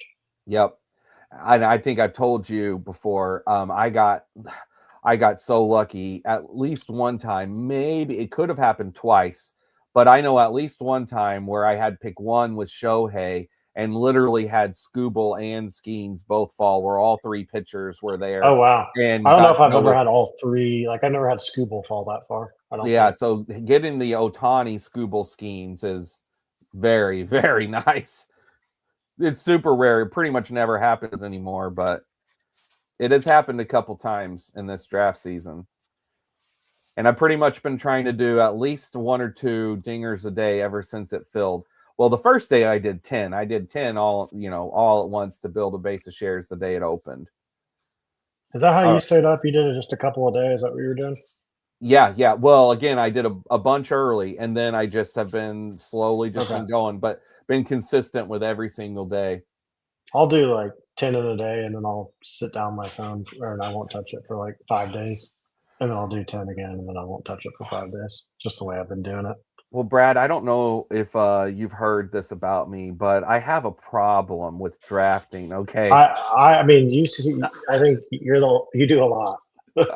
I do a lot. I picked the name Draft Addict for this channel for a reason. Yeah. Oh man, I missed some comments on here. So let's see. Casual Chat says Tucker at 16, easy my best ADP on him preseason. Oh yeah, absolutely. And then yeah, just something to mix it up. I love one of my Roman Anthony, Kyle Tucker, Duran stack. Oh yeah, that's a nice stack. I'm a big Duggar Duran is just drafter ruining too. everything I want to do. Almost to where now I do want to take Caglione just to piss him off. And But he's doing it cackling, sitting there. oh, I know because he just took Ian Happ, and that's who I wanted. He's sitting there at home But laughing. I don't want to ruin my team with Caglione. It's like, ugh. He did go up pick 51 last time. You could I know. one up it and do him at 50 this time.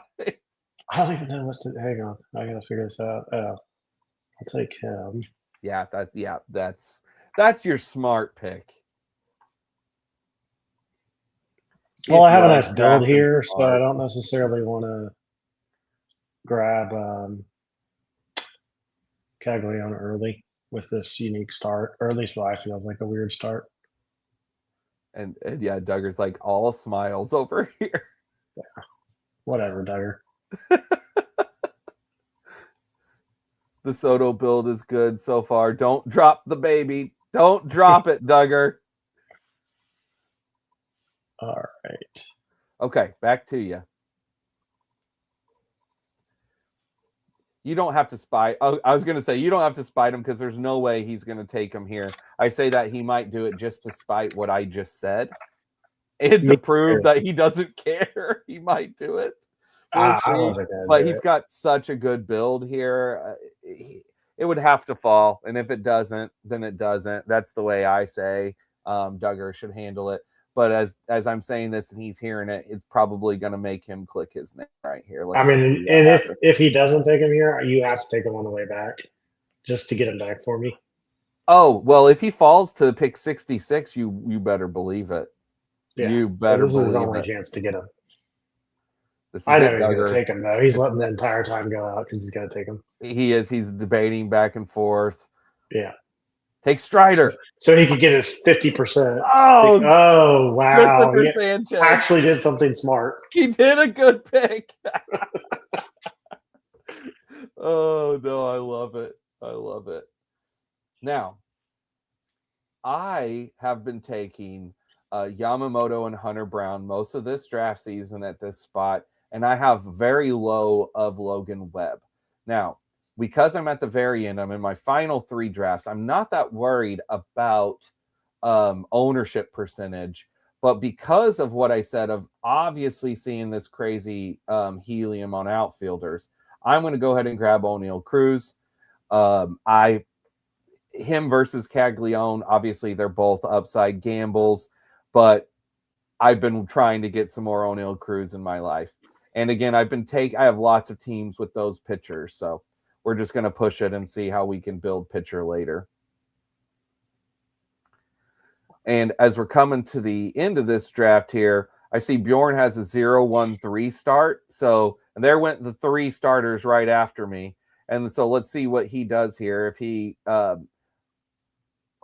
see one pick that could work out real. There's Cags. So he went ahead and grabbed Cags with the first one. And then I'm looking here and seeing a very nice team stack piece that you could go with, who I haven't not been drafting much. And I bet you're looking at that as well. You're just blowing up his spot. Well, he only has one guy to pick, and I don't think he's in the screen with us. But if that does happen, then my bad, Bjorn. But I'm pretty sure that it's not a big secret. Woo, Brian Woo. So here at the turn, we've got Ellie, Rooker, Rosarena, Freeman, and Woo. So a 1-2-2. Yeah, anything could happen. There it goes. Lawrence Butler. All right, you gonna do it? You gonna do the trio? I mean, nope. He's saying nope. Gonna stay away and go with Vinny P to go with another Royals piece. Double, yeah. And I'll be completely honest with you. I am Team Vinny P over Geraldo Perdomo. I could be wrong on that, but I would do that also 100% of the time. Maybe not. I couldn't say 100% of the time, but if I had just taken Caglione like you did, then 100% of the time. What if you may get a drop here and be able to stack your outfielders, but I'm trying to blow up your spot. It's okay, because if you do, it's fine, because I don't really want to, because this one is so boring. I would almost rather unstack it. Oh, here we go. Are you going to draft Reynolds, or are you going to let him drop? No, I'm going to let him drop. Oh, wow. I am going to let him drop. I think I'm reviewing real quick. I'm scrolling because I don't have very much Cole Reagans. That seems bad. And that I don't have much of him, you mean? Yeah. I don't have a lot of Peralta either. So both of those guys are really good, and both of them I don't have a ton. Yeah, I'll go Reagans. I like Reagans. I like both of the guys. I just don't fall on them very often because normally I'm looking at Trout or it was Caglione for a while, but Chris Sale has been a big pick here in this round with me. I just have a couple other guys that I take here, which is what leads me away from taking Reagan so much, or Freddie P for that matter. Duggar pisses me off again, I swear to God. Well, if he knew a way that he could, I promise you he would. The other day, I don't know if you saw this or if you were in this draft with us, but me and him were streaming the draft last week, and I had a Cincinnati build going where I had Ellie and I had Eugenio Suarez and I had TJ Friedel, and me and him were drafting literally back to back right next to each other. And I had gave him Jack Caglione and Big didn't pick him. Who I wanted. And then he jumped up and reached and grabbed Matt McClain right before me. I'm like, I like it. I like it. All right, bud. What you gonna do here? Oh, God, do you? Whatever.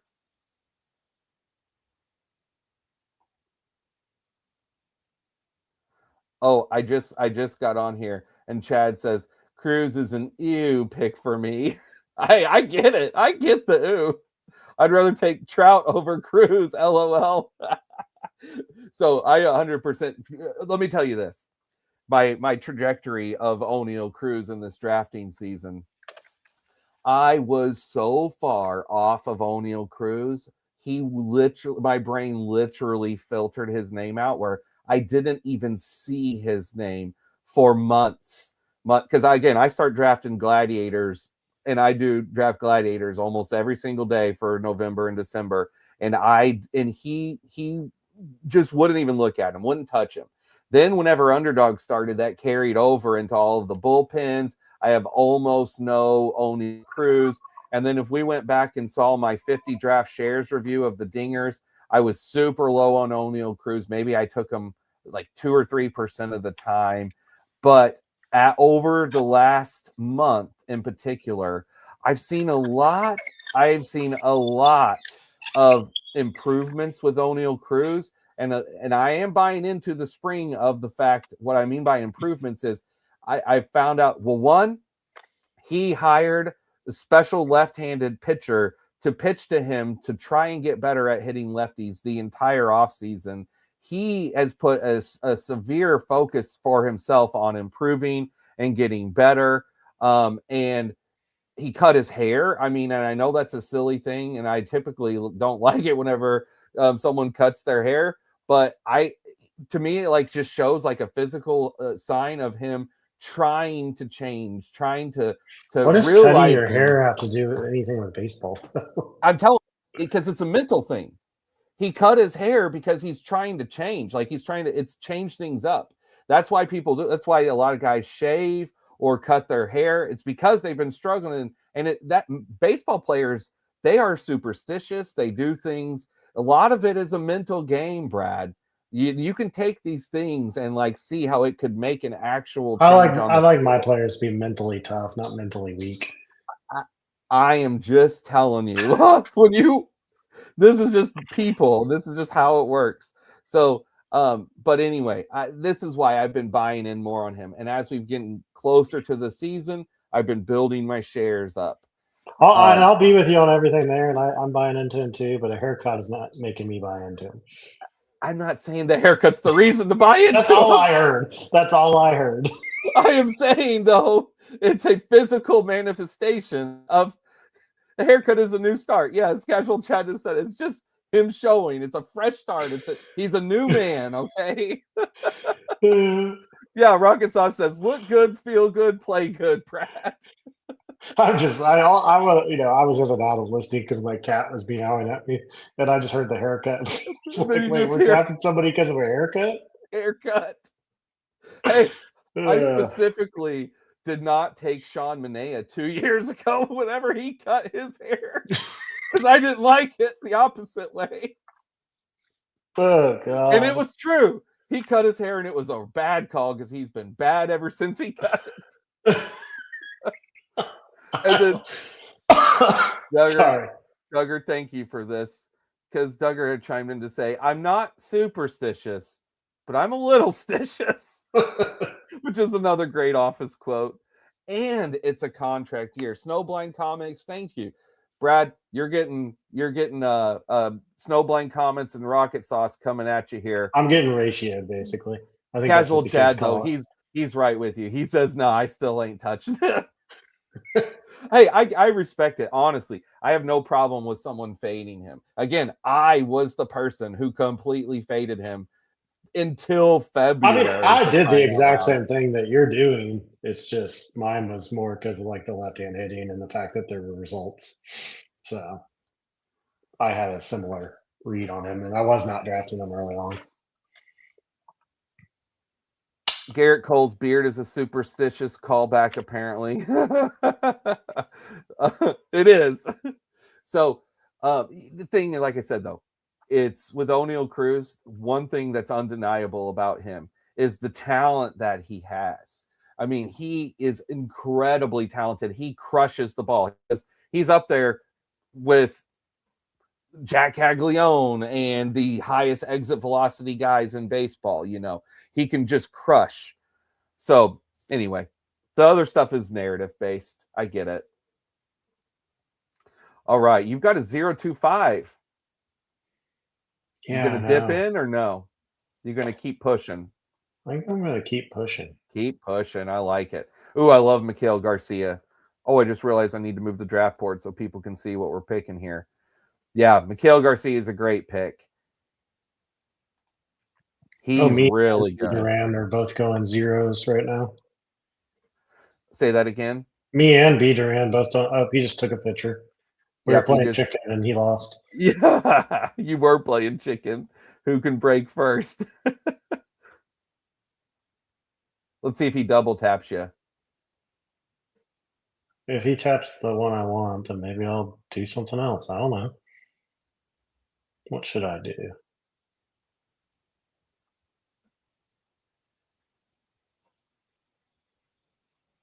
What to do? What to do? Well, he Did took he it all the way draft down or? to the wire. He took. So hopefully, he has someone in his queue. Okay, he took. Yeah, Yeah. he took a Dolus. I don't know. What do I want to do? Yeah, this was a late Bregman fall. You're absolutely right, Chad. I thought about taking Bregman with that last pick of mine when I went Ben Rice. I've been taking little Ben Rice, and I had Bellinger gave me a little team pair. Um, I was in on Rice early, and then I've been backing off on Rice. So want to grab a couple more as we move here. Just a couple. This could be it. So I say couple could be one. Did you get Yuri? Nope, you got No, Joe I took Joe Ryan. Ryan. Yeah, yeah. Joe Ryan's a good solid pick for your pitcher one. I definitely can get on board with that. B. Duran says he's doing a home draft right now as well. Oh, he is. Yeah, he's doing Yeah, an underdog and a home draft. yeah. Nice. Duggar would be proud, my friend. Duggar's not dropping the. Oh, Duggar's the one that took Yuri. Duggar's team is kind of awesome. Like just looking Do at his picks. do not inflate his ego, Brad. I mean, Tell him yeah, his team sucks. it's hard to say right now. I'm still waiting for him to do something. I'm waiting for him to Duggar it. Like it's Come a on, verb. Come on, Duggar. Duggar's got a Duggar. You're up, by the way. Yeah, I know. I was torn Okay. between which pitcher to take. I'm going to go with Mackenzie Gore. It was between him or Pavetta. I was trying to decide between the two. I'm just going to shoot for Gore's upside. Pavetta is the better pick, but he's just more boring, and I just don't like taking Nick Pavetta. And so far, I just realized I made this comment to you back several drafts ago, and I realized I've done it. I've now got 3 pitchers. They're all lefties. So maybe I try to do the lefty narrative thing here, and I've, Pavetta would have I've broke I've that. done it So before. Yeah. I would have taken Langoliers, who went the pick before me. That was going to be my pick. It wasn't a stack piece, but again, I love taking You mean Langoliers. Bangers? Yes, Bangoliers.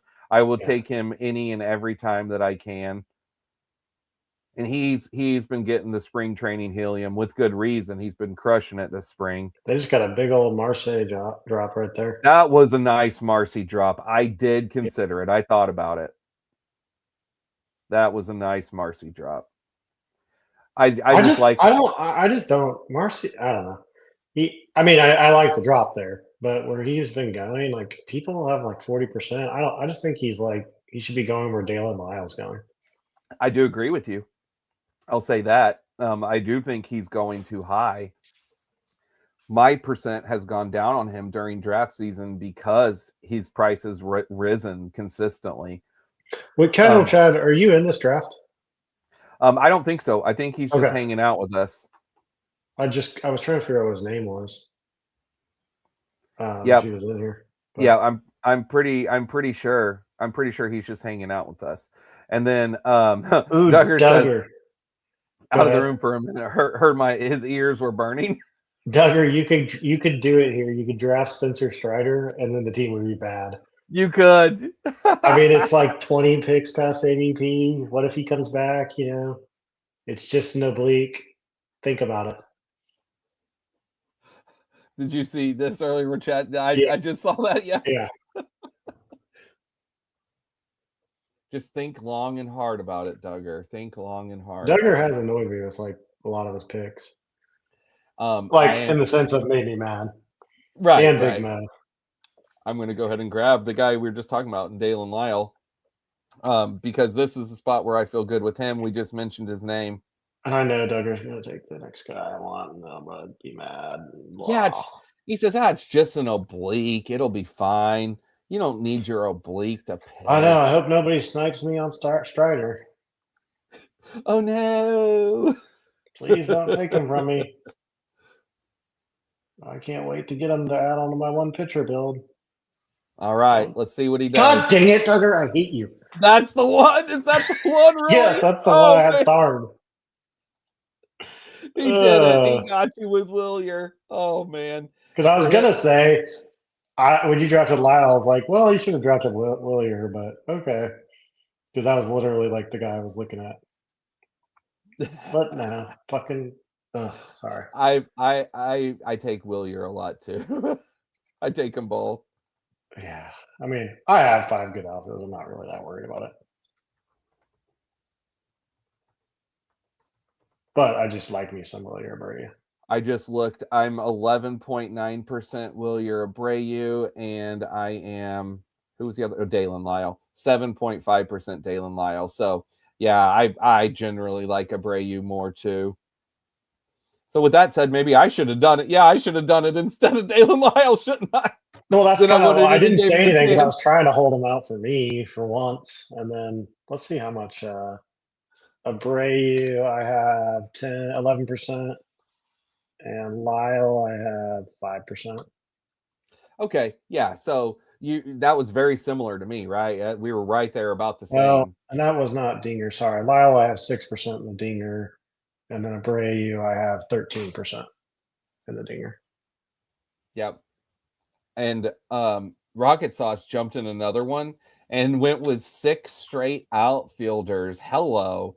Rooker, Jordan, Soderstrom, Ward, Kaggs, and Butler.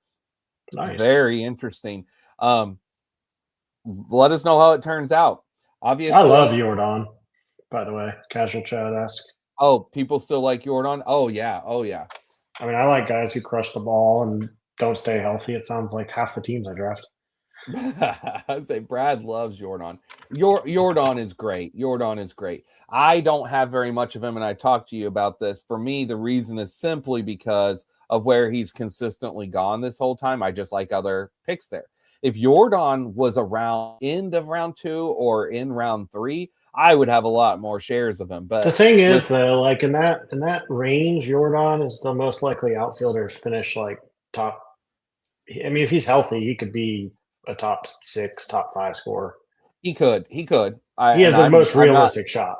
I'm not going to argue that, but I also it's the caveat of the if he's healthy, right? I know, but Um, then you like draft Matthew Boyd, I and you know, don't. I know. I say this. Hey, I say my bias. I have biases and I Yeah, have prejudices, and it is what it is. And I count some things against some people and not others. But again, it's all about relative cost. Boyd's at the yeah, end. I can take. I will be way more willing to take on the later injury scare guys when I've already built in my mind, a solid base of people who I'm not worried about. yeah. What could go wrong when you have Mike Trout on your team? Not a dang thing. Not and Buxton and Royce Lewis. Nothing wrong will happen. Just like I said, Dalton Varsho will be the best pick, and not a single wrong thing will happen to him all year. He won't have any bumps and bruises. It's going to be beautiful. I'm Uh, speaking it into existence, Brad. I will say I have not been like hurt by anything really that hard yet, which is kind of shocking. Like nothing's really been a big hit on me so far with all You this better news. you better find some wood to knock on right now, my I friend. mean, I have a wooden table right here, There so you go. there you All go. right. Cover your bases. For me, the thing that's got me easily the most from this whole season was the Schwellenbach news. Because at the time, whenever Schwellenbach injury announcement, he had been one of my higher drafted pitchers.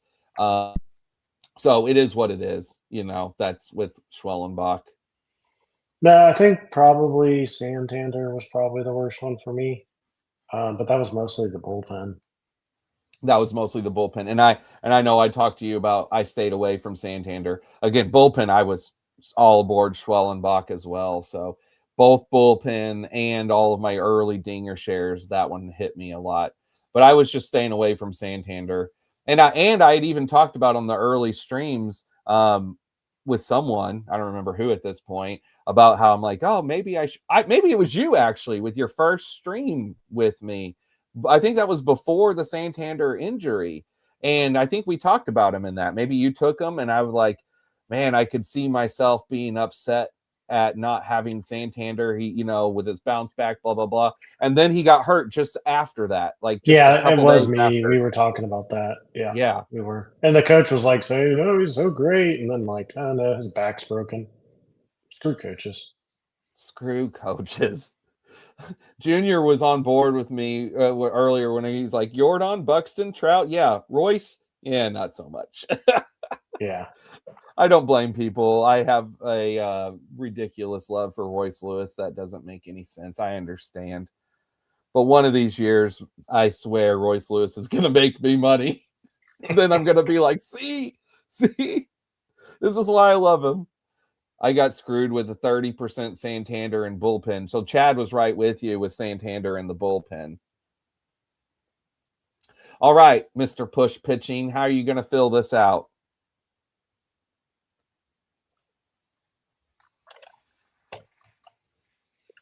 All right. What'd you do? I grabbed Shane Baz. Shane Baz. Baz. I don't know.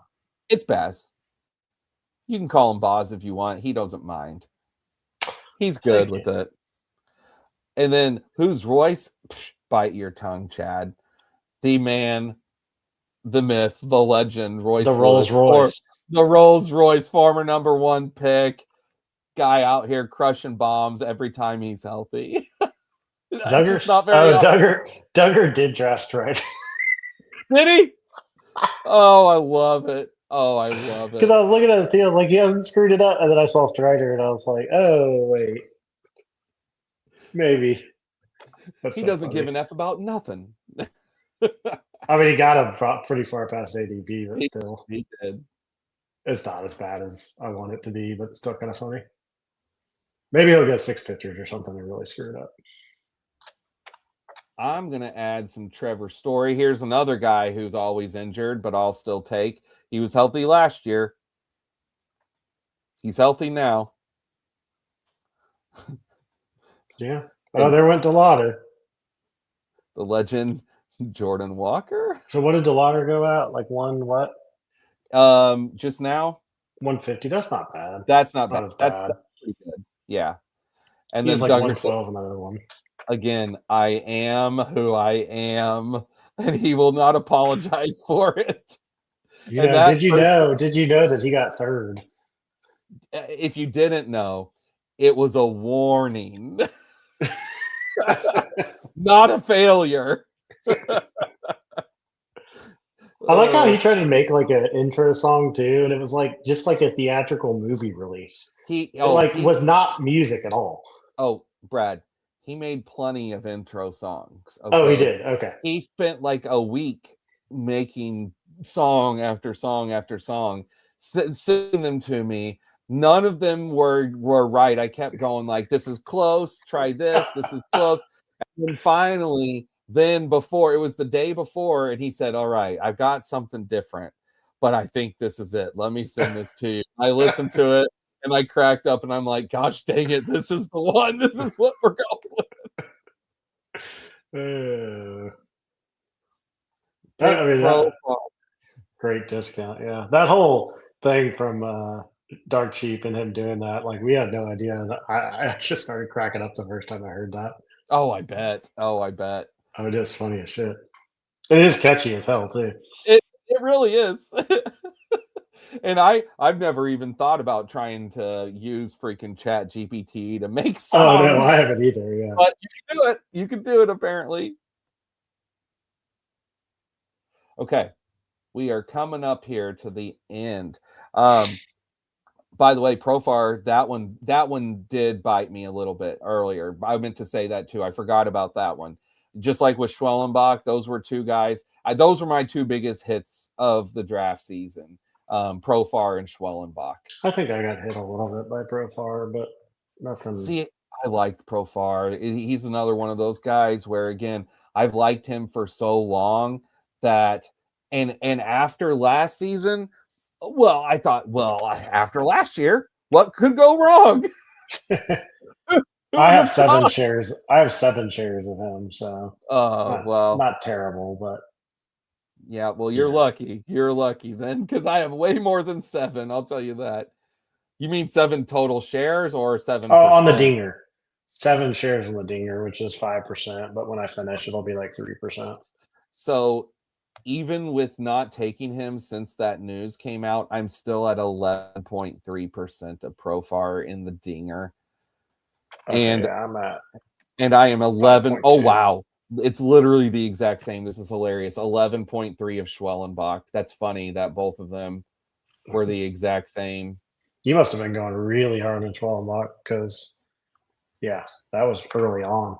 Oh yeah, whenever he got hurt, I was. I have 4 total dinger shares, so 3% right now, Schwellenbach. I'll show you as soon as you make your picks here. I'll show you. Santander, I have 4%. Basically, all these guys I have like under 3% by the end of it. Yeah, it stung. Well, that's good. I mean, honestly, that's very good. And I knew that from where I was, which at the time of the injury was like 25% Schwellenbach. I knew I'd get it down, and it's going to finish under 10%. So, or right at 10%. Oh, I missed. Who'd you just go with? Oh, you got Emai. Yeah. You know, I fully support that decision. Yes, I'm trying to see if I have any stacks now. Who do I want?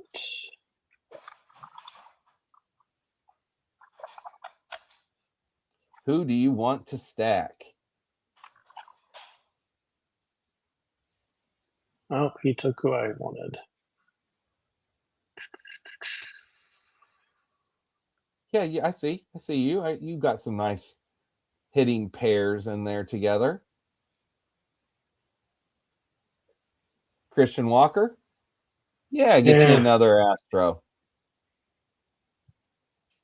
Well, hopefully it'll all turn out for me, but we'll see. I like Christian Walker. I'm a fan of his. I don't take him a ton, but I like him. Here, let me show you real quick what I was. So, see, this is my Schwellenbach Dinger drafting. And yeah, look at this early, January 12th, like how often I was taking him. And then I did have a gap here at the end of January from January 28th. And then I already started slowing down taking him. And then that last one was on February 8th. All right, let's get back to the draft board here. All right, it's my pick. I never thought I would have a dinger that my number one owned player would be a catcher. It's Adley. Yeah. Yep. Well, I just never thought that would happen. But hey, you know what? We're here. I got like 26%. And then it's Jack Leiter, Jack Flaherty, and Jose Soriano. Triple J's. Yeah, Jack, and Jose. Highest outfielder, who I honestly have not taken much lately, is Taylor Ward. I think I was at like 35% early on. Hey, that's a good one to have as your highest. Take a wild guess at who my highest outfielder is. Is it Cagliano? I mean, no, it's Dalton Varsho. Okay. I was like, you haven't been drafting Dalton though very much for like the last month. Not a super ton, but I have some. So I'm still rocking 24.8%.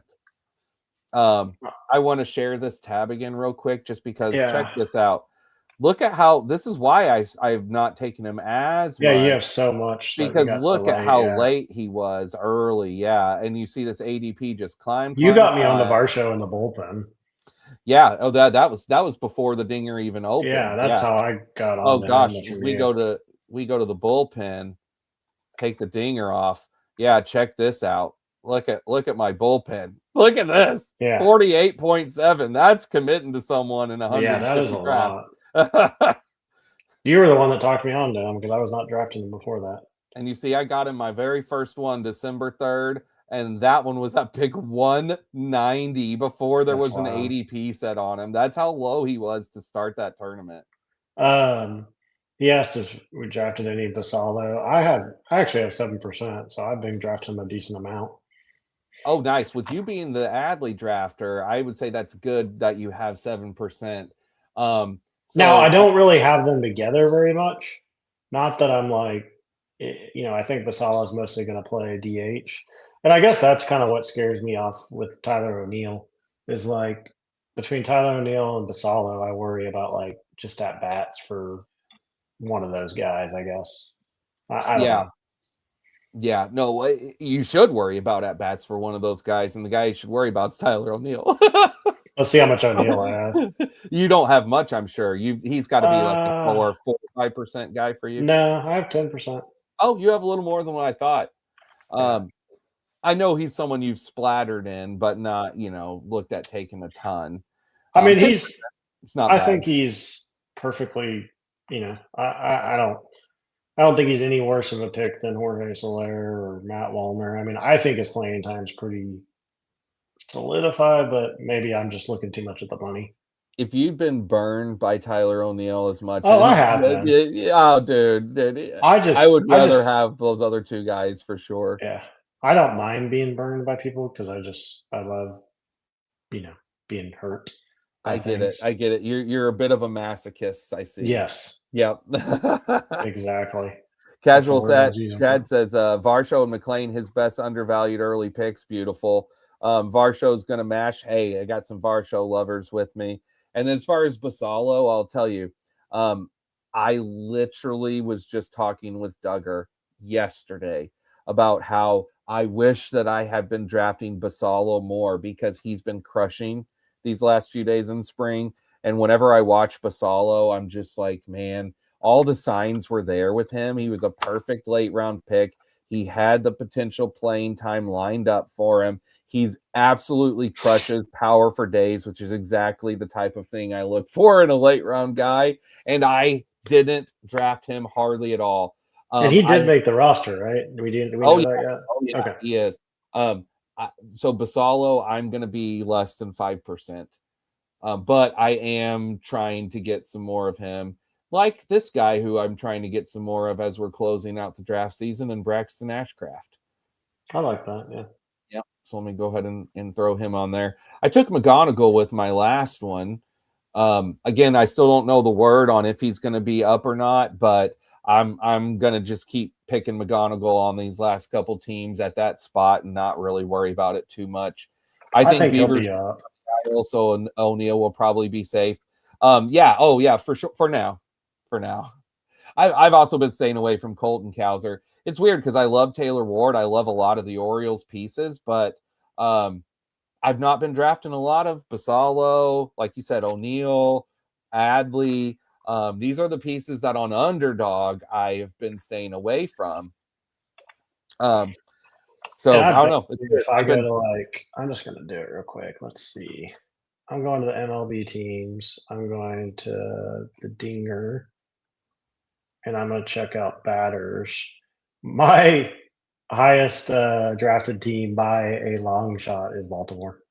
is it by a long shot? I mean, I have just what I've uploaded in here on the Dinger, over $1,800 invested in them. The next closest is Houston and San Fran at like 1,300, basically, Oh, that's beautiful. That's and the beautiful. Athletics right around there too I at just 13.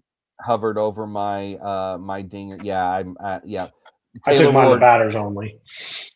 yes, batters only. Me too. Taylor Ward, Pete Alonso, Gunner. I do have some of them. That's where it about stops. I mean, there's very few shares of guys from there. For Who's me, your biggest team? by far, here, look, this. By far, it's Toronto. Oh wow, yeah. Yeah, by Who's in far. the middle there? That middle blue, is that Dodgers. Dodgers? Okay, Yeah, you must World get a bunch of Series. Muncie. World Series. Yeah, I Yeah, do. Yeah, Muncy's my top. Well, look at Otani. I've gotten lucky, but I've got him so much. yeah. And speaking of, I did it last draft. I'm doing it this draft. Addison Barger, just come on down. Yeah, I mean, I'm very into Barger too. He's right there with Springer. But yeah, Yeah, I see, see. I only had that $30 of Santander, so that's definitely a good thing. Yeah, yeah. I wasn't, and I faded Baltimore last year just because they were so hyped up. But this year, I feel like nobody's talking about them enough, and that's kind of why I'm so on them. Hey, I get it. I get it. And they're a great team to bet on this year. They really are. Junior says, yeah, Baltimore is going to be so good. I got a couple Judge, Gunner, and Alonso starts that are my favorite. Oh, yeah, absolutely. That's phenomenal. See, I'm very big on these top ones. Those top three. Alonzo Gunner and Taylor Ward. It's just after that, those pieces. And again, a lot of the guys that you're taking there, I think it's the right. You've made the right call, and I've been the one that's been wrong by fading them.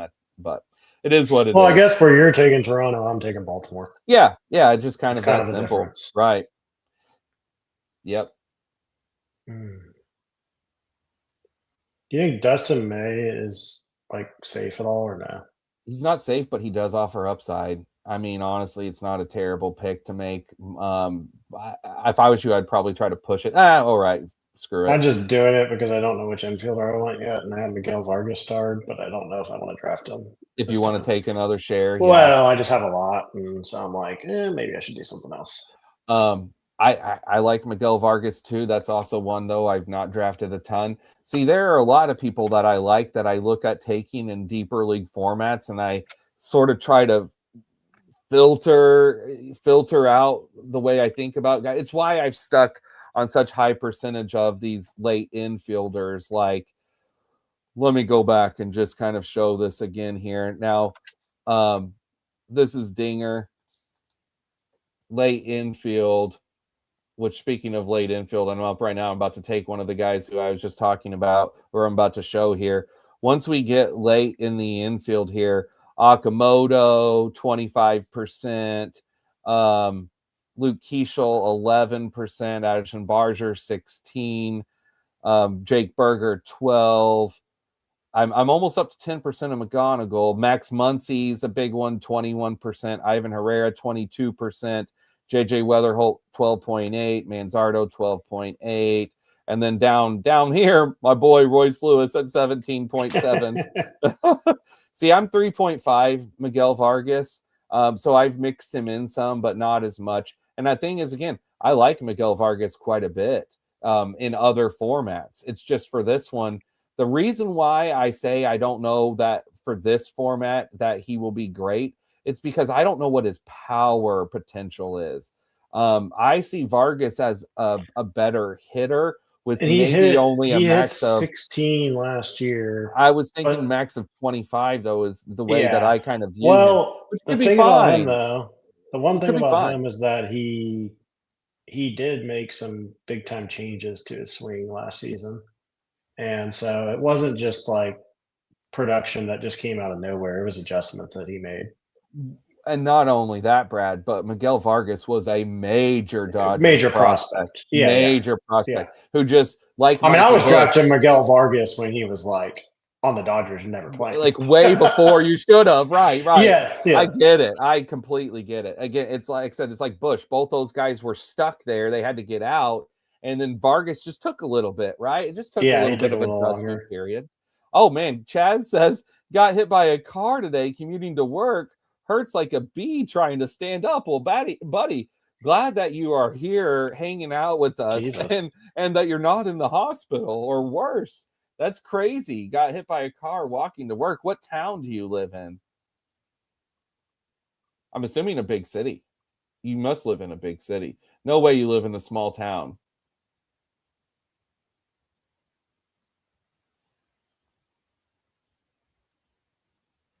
I'm going to go with Noelvi, a guy who I've not taken much of in the dinger, and I'm going to grab another share of here. Randy Velasquez went. I missed that. He lives in the big city of Michigan. Oh, there he is. Oh, lives in Michigan. Michigan is a huge city. That's why I said that. I was like, Yeah, it's so big. it's a big city with a lot of water. Oh, but cars just Uh, zooming. You just who took zooming. Miguel Vargas after all that? Were you crossing The the road? bloody, the bloody something took him. Oh, Miguel Vargas went. I Yeah. still have not decided which crappy infielder I feel like taking. Um, the thing is, go with my boy Royce Lewis. You don't I'm have any not of drafting them. Royce Lewis. I know that. I'm 110% sure on that one. 100%, 110%. Oh, that's I'm funny. thinking Jordan Lawler. It's a I have him starred actually, and then I have rare two St. fun Louis one. guys starred. I think I'm just gonna grab this guy because I think he's gonna be fine. Oh, Rocket Sauce says Drafters Best Ball Championship going to fill tonight. Well, you know what? I might jump on there, and I have 10 more bucks than that, and do one more after we get done reviewing teams here. You guys are crazy.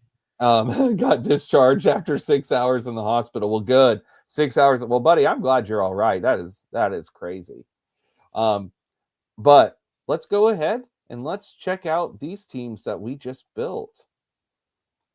I think I feel better about this one than the last one before I look at it. But let's start down at the bottom, and let's start with Bjorn, who went with an 866. So Bjorn went with Nolan McLean, Mizorowski, Gavin Williams, Schlittler, Nola, and then Parker Messick, Randy Vasquez, and Chad Patrick. So I guarantee the Randy Vasquez thing was just because he probably had none of him before, although I don't really know what the upside is of taking him.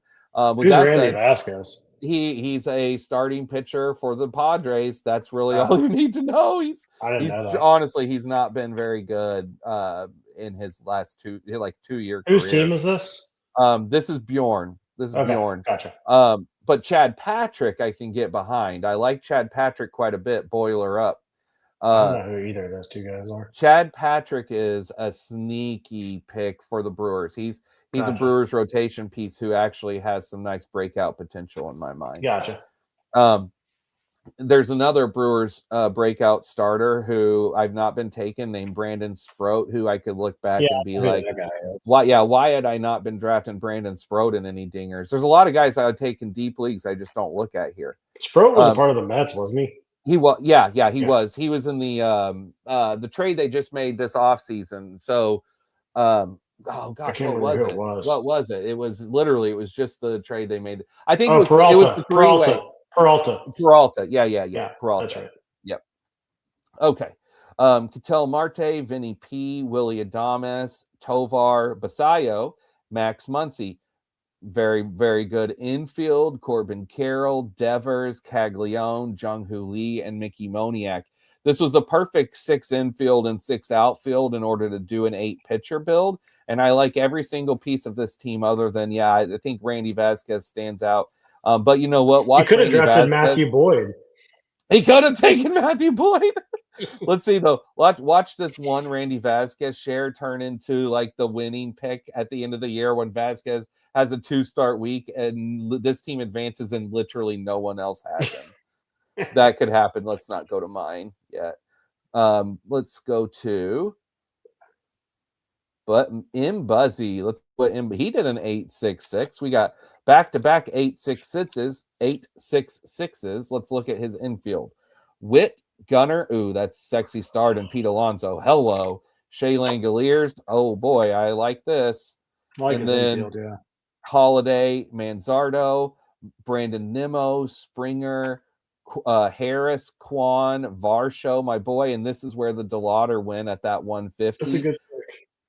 This is a very nice 6 and 6. Let's see your 8 pitchers. You waited till 115.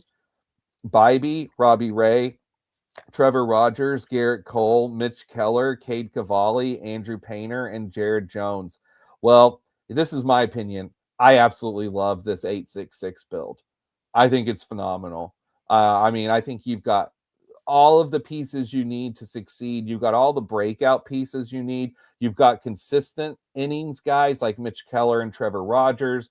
You've got Cole to come back and hopefully be a second half smash. Same with Jared Jones. You can eat the two of them because Cavalli and Painter can be your beginning of the year smash picks, hopefully, that can get you by till Cole and Jones come back. And then I think Bybee and Robbie Ray are just 2 solid, dependable innings guys that do offer some upside. So really big fan of that 866 build in Buzzy. Let's check out Big Mo. Big Mo with a 677. That's super rare for you, isn't it? Haven't we talked about this? Do you never do 6 pitcher builds? Is that right? Me, am I right? You, Brad. Okay. I do them, but I don't do them a ton. But you just don't a ton. Go look at your portfolio real quick. Yeah, on the 6s, I have 8, 16, I have a 4 that I fell asleep during. I have 18 total drafts that are not 7 or 8 pitchers. Okay. All And right. Yeah. basically, I have 73 plus 24 that are 7 pitchers.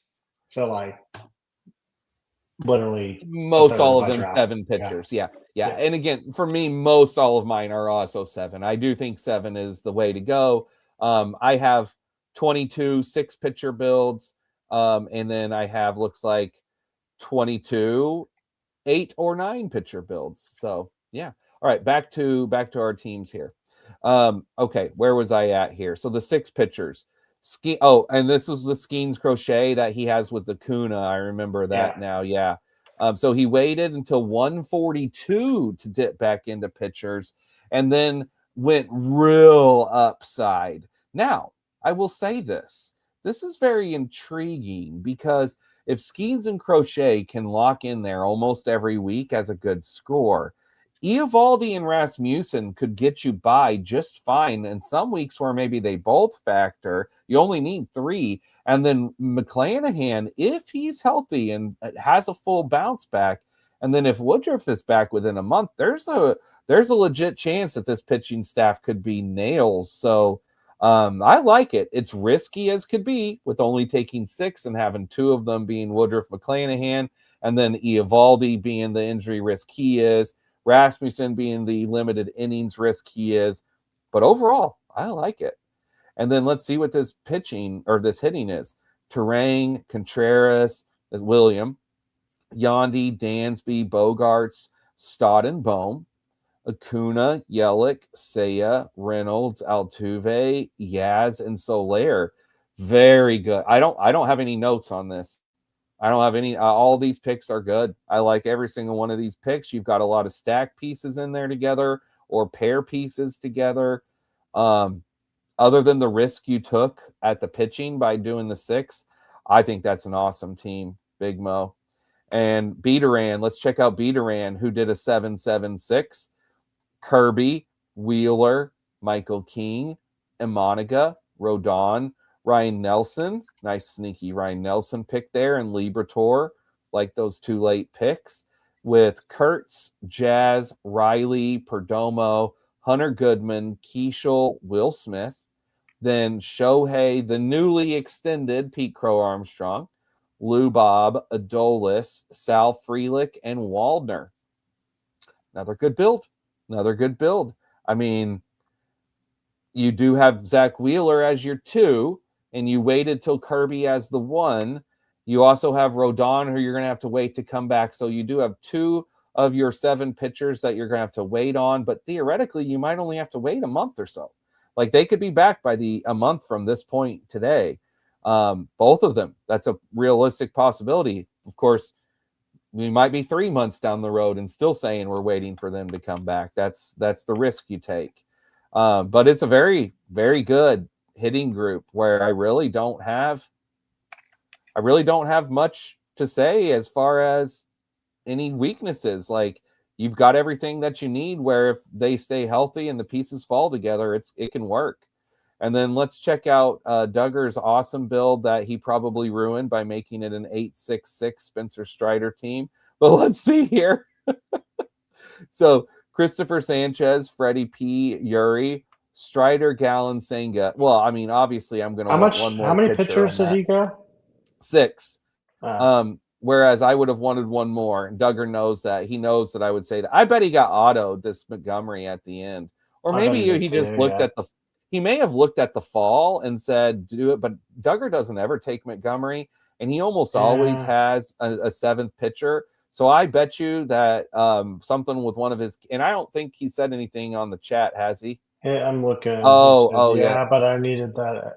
So did he? He must have Yep. autoed or something. Yeah. I bet it autoed. Weird ADP dude trying to take a SP and an insta drafted an infielder. So Yep. yeah, because yeah, And I mean he kind of with Strider on that team. That team is weaker now since he didn't get that 7th pitcher. yeah. Because the top 3 pitchers are studs, but with Strider and then Gallon Senga, like Allen can obviously, hopefully be okay, but Singa, who knows what you're going to get. Right. Duggar has been buying into Senga for the last couple days. He wasn't really Yeah, before.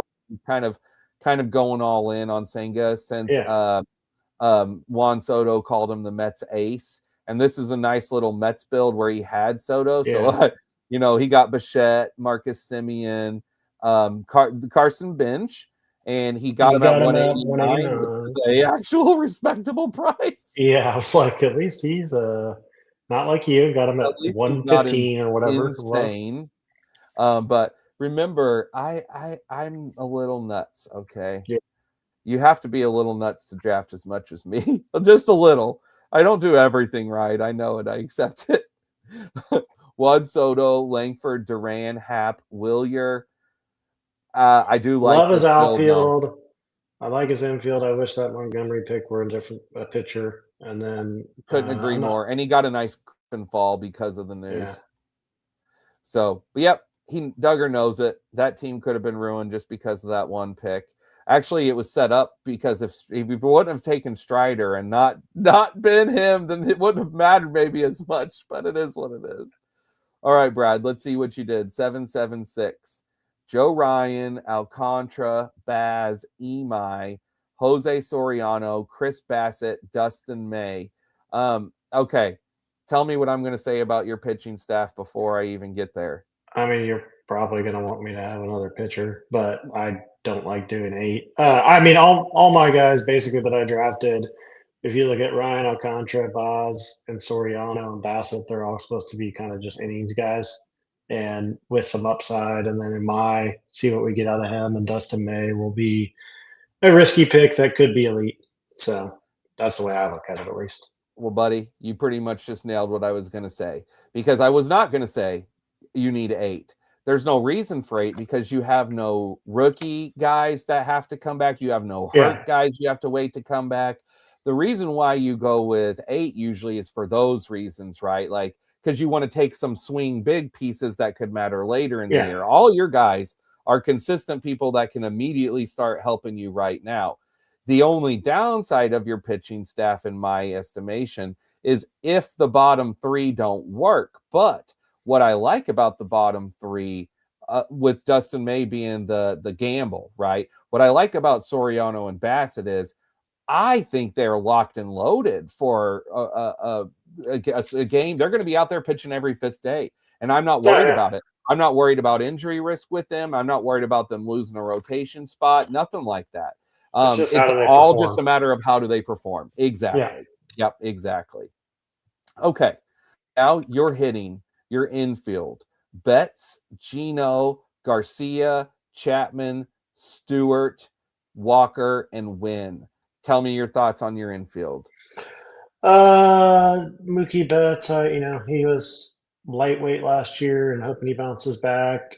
Gino, I just grabbed some because I'm usually taking Adamas there, and I kind of wanted to get Stewart/McLean, but of course I forgot to look for McLean, and then just grabbed Stewart because he's finally there.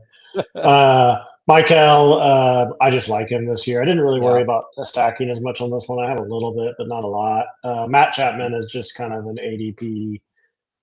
He's just a guy to draft in every draft especially if he falls past. He should be going at like 90, but whatever. Yeah, 120. Yeah, good yeah. ball. And then Mason Wynn is kind of that he's just a safe accumulator guy at the end that should put up some points consecutively every week, but probably isn't going to pop off for like massive weeks. Yeah, I liked how you called that out. I liked it a lot. And what I mean with, you called out Wynn earlier when we were talking about the Cardinals pieces, and then you went and did it. And what's your win percent? How often are you taking that? It's not great. Oh, and also I had obviously Walker with a little bit of a drop, and he's just he's done it so many years. I'm just saying he's not washed, basically. I don't think he's washed. I hope he's not washed. When I had, sorry, I went to the wrong thing. In the dinger, that would I'm at 4%, so that was like my 7th chair, I think. Okay, yeah, that sounds about right. Dustin May almost died. I know. I was just about to put this comment on there because that cracked me up. That did make me laugh. If you want a narrative to not draft a guy, there's the good one. That was pretty funny. Thank you for that laugh. Yeah, that's really good. I kind of forgot like my entire team. I had Judge, Churio, James Wood, Teoscar, Joe Adell, and Cam Smith. Obviously, with the three beginning outfielders, I feel like I got a really strong core there. And then I added on Teoscar kind of just because I don't know. I think he plays for the Dodgers. He's going to bat, somewhere in the middle, probably have a lot of people on base. And if he bounces back a little bit, he could be a smash.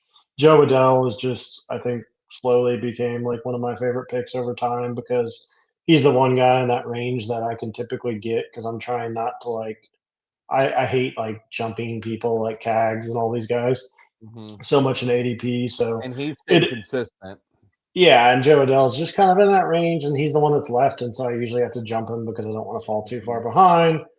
And then Cam Smith is my last pick, and I just tacked him on because I had some Christian Walker, and I kind of just wanted to add to my Cam Smith percentage in the dinger, which right now is only 5%. So that was my seventh share of him as well. Yep. So Well, bud, let me tell you, I love this build of yours from a hitting perspective, especially. Can the pitching do good enough to make it work? Because I think your hitting, especially your outfield, is phenomenal. I think your outfield is great. I really like the Cam Smith call out too. You've done that several times when we've been on together. It has stuck out in my mind. I wish that I'd been drafting more Cam Smith. It's the same thing I was talking about where like he just goes late enough where I'm normally not looking at outfield. I don't know what his power upside is.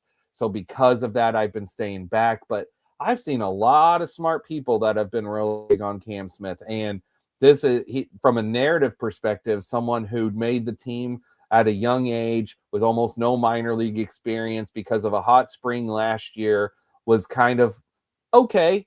He was hot for a while, then didn't he have really a game where he hit 3 home runs in a game, or was it um two? I was going to say, I'm almost positive he did not have 3 home runs in the Okay, it game. was two then. Yeah, I'm Okay. almost positive of that. And Cam Because, Smith cannot be Adele because Adele failed for like 4 years yeah. before he No, finally hit. well, no, Jordan Adele, Walker would be Adele, or Jordan yeah, Lawler, or Jordan Lawler. or Jordan Law. Yeah, Jordan. Oh my gosh, if Jordan Walker could turn into what Adele has turned into these last 2 Yeah, years, their stories would be so similar. and Two Jordan Lawler is kind of organizations. the same as well. It is the Yeah, 3 organizations that have jacked around, sent like not committing to keeping down in the minors, bring up, send right back down, yeah. all of that stuff. Yeah, 100%. So I really like your build, and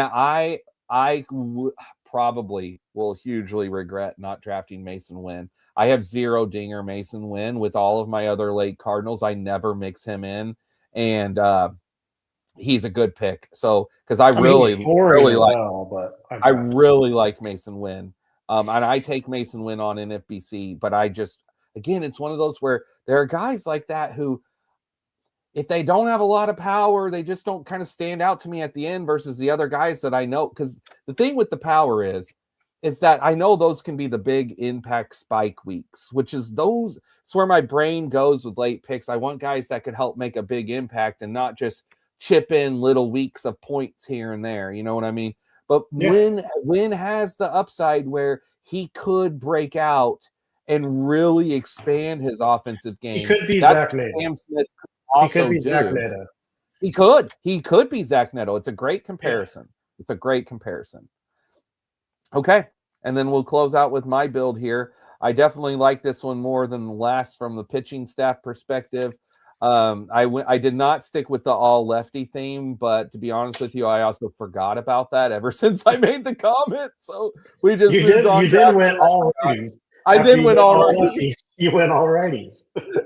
and I paired together a couple of teammates from Yeah, I arms like it. that I love. I So like your arms. I'm a fan of it as well. And then my 7 hitters, we'll see with the Noelvi. Noelvi is just like what I was just saying with Mason Wynn and Cam Smith, but I feel like I feel like I've seen enough to feel more confident in the power that Noelvi can have while he also can steal, and potentially hit for a good average. I mean, This Marte, is I why will I'm a little say, more, but I'm still very low on him. I'm just well, saying why more than win. two things on him. I know in dailies, what I do is he always stands out, which he's just a guy that projects really well on a day to day basis because of his speed and power. So he's definitely got a ton of upside because he'll be up there with the ranks of like, I mean, close to Ellie, not right where Ellie's at, but not far behind. So he's one of the more impressive guys, like on a game to game basis as far as projections go, typically. So if he does make it, the only thing with him is like, what if he's Jerks and Profar 2.0 I and know, he that's fails his scary. next test? Oh, bro, that's scary. I know it is. But if at least I'll say this, if it does happen, it will not burn me as much.